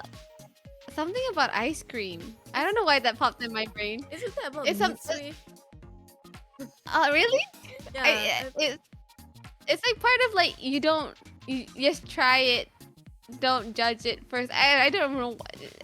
Never mind. Deja vu moment. Sorry about that. Yeah, no. But seriously though, I would say I love French fries with ice cream, but some people hate it. And you know, most of my viewers are Americans and like or North Americans, like are like British. You know, they hate pineapple pizza. But guess what? They've never tried it. True. Oh. And I'm like, how do you know that you don't like it if you never tried it? Yeah, it's my favorite kind of pizza. Same. I think they just hate the thought of it. I think they're also not used to mixing Yeah. sour, Savory and sweet. Yeah, with savory. because there's cheese. They're like, ew, cheese, pineapple, Don't shake it till you try it. Yeah. Come to Malaysia. Like, I know it's kind of wild to eat fast food in another country, but like, just try our McDonald's, Pizza Hut here, and like order like pineapple pizza. You might like it. Who knows? Yeah, true. Yeah. Like legit, we have rice with raisins inside. I know some people don't like raisins, but me personally, nasi hujan panas, the rice with raisins stuff, my favorite. And then we have the pineapple fried rice, right? Oh yeah, that's Thai. Yeah, Thai specialty. Like we also have ice cream with like soy sauce dressing. Yeah. Yeah. That one was pretty good. Yeah, dude, like seriously, we mix so many things, right? Like I think because we do it for so long, we're used to it, but I think they're not used to it. Yeah. That's why. That's why they judge before they even try. Like I wouldn't judge food before I try. Unless it's like, I don't know, like dog or human, then it's like a hard no for me. But yeah. Right, let's move on. Next question: how does it feel being a VTuber? Amazing, but also exhausting. But as tired as I am at the end of a stream, I had a good time. It's like going to a party. You're exhausted, you're tired because your social battery is probably low at the end of it. But you had a great time. You go home with a smile, and you're like, oh, that was a fun time. I should do it again, and I do because it's my job. But yeah, I think for me, the community I curate, we are more like friends that always hang out with each other. You have that one group of friends, right? That when you get home from work, you get on, you're like, yo, let's play Valorant. Yo, let's do this, do that. Lean on each other for emotional support and de-stress. That's me with my viewers. So it's like I'm hanging out with my favorite people every time I stream. It's less of like, I'm the content creator, they're the viewers, so they have to watch me. It's never like that. It's like I'm just hanging out with them, and whether they come in or not, it's like, it's fine. And if they come in, they give me live updates, I'm like, that's cool. It's nice to know. It's like we are less of strangers and more of like friends, I would say. Can I ask a follow-up question to that? Was it different when you were a corpo VTuber and now an indie VTuber regarding your relationship with your community? No. Well, but however, I dare say though, when I was in a corporate agency, they wanted me to keep a distance. Yeah. So the distance part was encouraged on their part, even with other VTubers, especially smaller indie VTubers. Yeah, I don't know, it's kind of toxic and I don't agree with it, but it's one of those where like, oh, if you hang out too much with the smaller content creators, it kind of lowers your standards or whatever. I don't know, it's fucked up. I don't listen though, because I do collabs with everybody. Like if you know my past life and you look at my collabs, like I don't really care about your gender, your numbers, your where you come from. If I want to hang out with you, I will hang out with you. With that being said, it's not like I didn't have to ask for permissions. It was more like I just stopped. Yeah, but in terms of community, I ignored that too. Even though it was discouraged, I ignored that. And then I aggressively made my community my family. Yeah. So I would say leading up to now, it's gotten stronger and better in terms of like the whole family thing, because back then I couldn't tell people like, hey, no parasocialism, hey, I'm taken, I'm like, I'm in a relationship. I couldn't say that, right? Because I have a branding to, okay. But now I'm as an indie, I'm like, hey, don't you get parasocial with me? That's kind of creepy, that's kind of harassy. I can be open with my viewers. I can call them out. They can call me out. I tell them like, if you love me as a friend, you love me as a family. You don't love me because you think you're gonna date me, because that's never gonna happen. Yeah, but because I'm allowed to say these things, that's why my viewers, we truly hang out because we like each other. It's not because they think they have a chance with me or like the facade of your VTuber girlfriend or whatever. I tell them I'm not gonna be that. Yeah, at the very start. Yeah. So if anything, it is now stronger than before. Like it's healthier and stronger than before. Yeah. But I think that's something that we all should take note on. don't get me wrong though, some people do capitalize on the girlfriend boyfriend experience. Of course, And yes. if you sell that as your branding, like if that's your marketing, you Has to be strong. get so much money, you get so much success, but like at what cost, you know? Like there Yeah. are some friends, obviously I'm gonna name drop, but that's their whole branding, they're really successful, but like I worry for them because what if their viewer found out that they're married in real life? What if their viewer found out that they are dating or they're, you know, actively hanging out with the opposite gender in real life? I worry for them, but I'm grateful that I don't have to worry about that myself. Like my partner was here 2 weeks ago, and I told my viewers like I'm not gonna be streaming because we're in a long distance relationship. So like for him to visit me is a really rare occasion, you know. So like I want to spend time with him, and they're like, "Go ahead, don't worry about us." You know, it's very wholesome. Yeah, like I don't have to worry about them being jealous because when they do, the whole community will call them out. Like my community, my doll keepers, that's their name. They're gonna be like, hey, that's kind of creepy, that's kind of parasocial, don't do that, you know, she's not your girlfriend, whatever. Yeah, like it's something that I want, though. Yes, success comes slower because I call my viewers out. Like new viewers come in and be creepy, and I'm like, hey, you gotta stop being creepy or you can go, and they will go. Like if I had kept my mouth shut, I guess I could have grown more, but that's not the community I want, you know. Like if I kept those people around, they would depress me even more. Like I don't want that. This is my comfort zone. This is my favorite place to, you know, like chill and hang out. I don't want anybody to come in and ruin the mood for anybody, not just me but my viewers. Yeah, but right now I think it's the peak of my community. Everybody's getting along. New people are making friends. Heck, the other day I found out that 2 of my viewers are dating. So like that's yeah. So I would say like it's heartwarming, yeah. I would say like now I'm in a good place. Though I'm not the biggest VTuber, but I don't need to be for as long as, you know, I can pay my bills comfortably. Yeah. All right. Next question. If your model wasn't a wind-up doll, what would be your second choice of an avatar? Or what avatar did you wish you wanted to be? Initially when I was before I joined the agency, they actually said on the audition page that we were allowed to design the model. Like we were allowed to, I guess, design and choose a concept or take part in the designing process was kind of the claim. So initially I had a white tiger, you know, like concept in mind. Like my cat, I have a cat, you heard him meow, he looks like a tiger. He's a ginger cat. Yeah, he's orange. So like I wanted to be his mother, but like VTuber form, you know. I was like I could be a Malaysian tiger or like a white tiger, which is more rare than the regular orange tiger. And I was like I gotta be some sort of cat girl or something because I'm a crazy cat lady. But turns out I didn't get to design anything because they had already done the model. So like yeah, the model rigging was already done. They just had to I guess tweak it to my rig. Usually if you have a live 2D model, they rig it for you, and then they will get in a call with you, and then they'll be like, okay, is your left eye bigger than your right eye? Let me fix that, you know.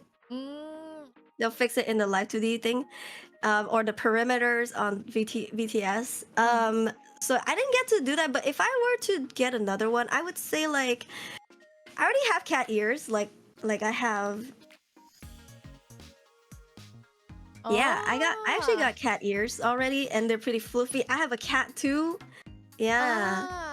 Yeah, I have a cat tail, but I'm not gonna show you that. But you know, like I already kind of have what I wanted, but like if I were to get another concept, it might be a different kind of doll. If we were talking about for Aruri specifically, like if I were to get a new concept instead of a new design, I would say another kind of doll would be cute.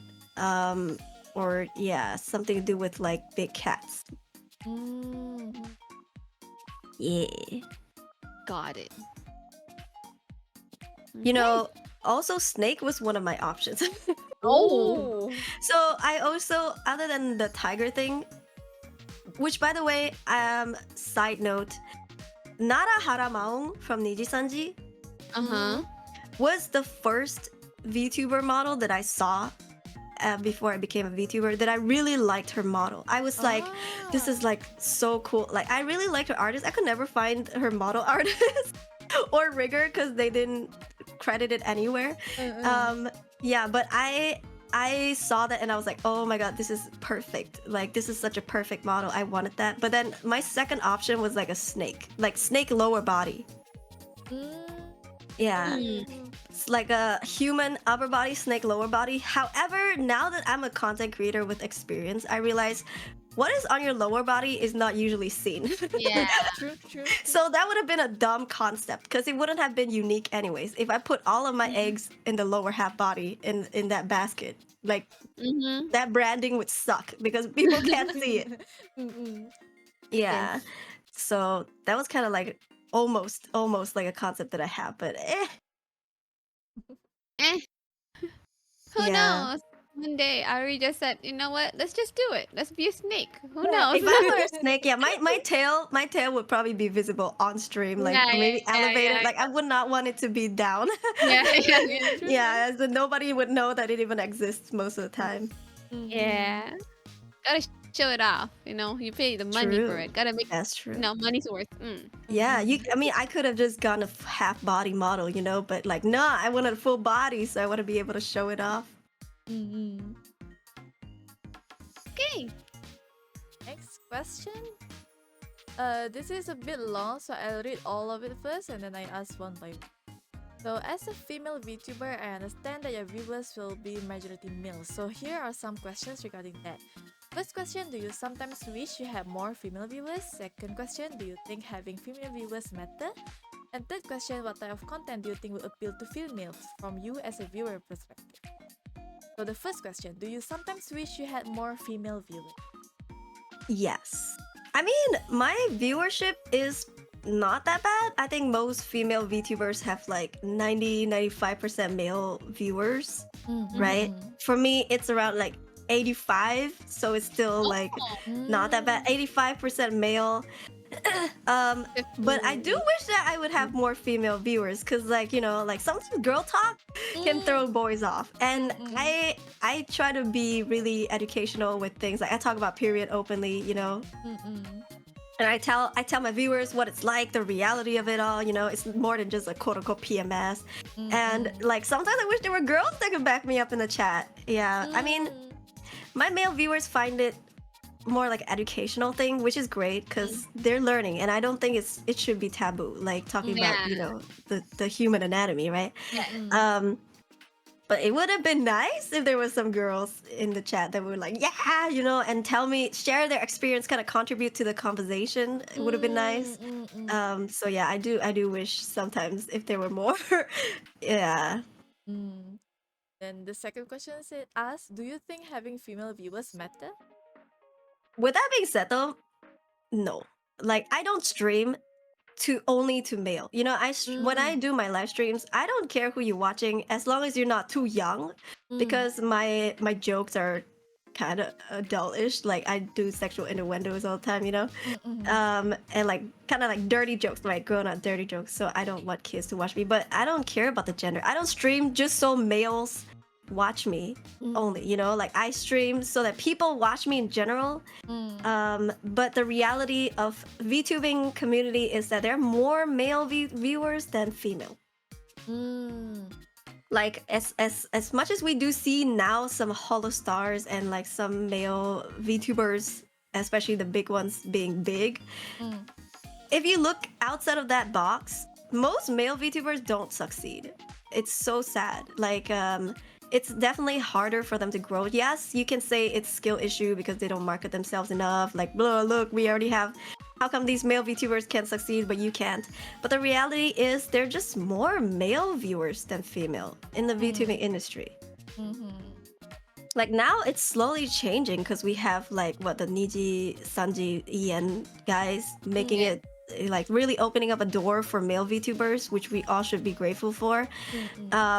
But you still gonna be predominantly male, so that's just a sad truth. I just I don't stream only for males because I know that there are more male viewers. I stream for everybody. Listen, I'm pansexual. I don't see gender. Yeah, so like I just do what I do, and if you come and hang out, you don't even need to tell me what your gender is. Just vibe. Yeah. And the third question asks, what type of content do you think will appeal to females? We need some girl talk. We need some gossip. And I'm not saying that only girls gossip, but I'm saying like, sometimes there's something that only girls can talk about, like or like some gay guys can join it, which is like, talk about boy behaviors, and then like chiming off each other. Like a regular straight male would find it hard to do that because they're usually like not aware of what we notice, right? Like we're really perceptive, and like gay guys would know because they've dated guys before. So like they can also chime in. But I think like topics like that, like love talk, but like female perspective would probably attract those viewers that are trying to contribute their topics. But at the same time, I think male viewers would find it fascinating just because, it's nice to learn about what you do while you unknowingly do it. Sometimes we don't know what we're doing until someone calls us out, Yeah, but I think like topics like that would probably attract more female VTubers. Or like if I find a really hot male VTuber that is like lusted for and collab with them, I think more female VTubers would probably more female viewers would come to my channel. But they wouldn't be staying for me. That's the thing about clout chasing. Like if you clout chase, the viewers won't stay for you. Like after the guy leaves, they're gonna go follow him and leave too. Like yes, I might gain more subscribers, but like doesn't necessarily mean that they're gonna watch my streams. So yeah, no, this is no win-win situation in this. Okay. And then our last question. What is your dream job before you become a VTuber? It was to be an idol. You are an idol. Yeah, it was. And then I was like, nah. I think my dream job was to be a mother, whether it be a working mother or non-working mother. Because I really want to start a family. So like, I'm not young. I mean, I'm not that old either, but I'm not younger, So like, I want to start a family. I want to be a mother. I want to be a wife, and just relax. Yeah. That's a nice dream to have. Peaceful life. Peaceful life. Yes. Alright, so now we have finally finished all the questions compiled. We hope that everyone's curiosity regarding Aruri has been satisfied and we got all your questions answered. So with this, tonight's episode is reaching its end. I hope everyone managed to learn a lot of stuff from our guests tonight, streamers and non-streamers alike. And for the next episode, we will be having Jihaz, an immortal soul VTuber, as our September guest. As usual, we will put up a link to the question forms for our next episode later on Twitter. So do keep an eye out for the announcements. Hi! And finale! Before we close up for tonight, how does it feel to be invited as a guest here, Aruri?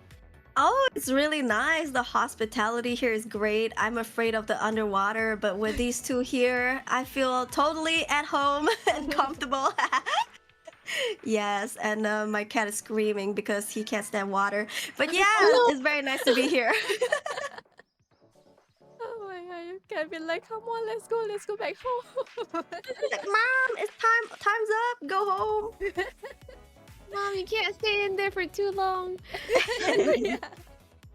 Alright, so with this, episode 8 of Mizu Raji has come to its end. I hope everyone enjoys this episode and managed to go rest and sleep tonight with all this new knowledge we learned from Aruri.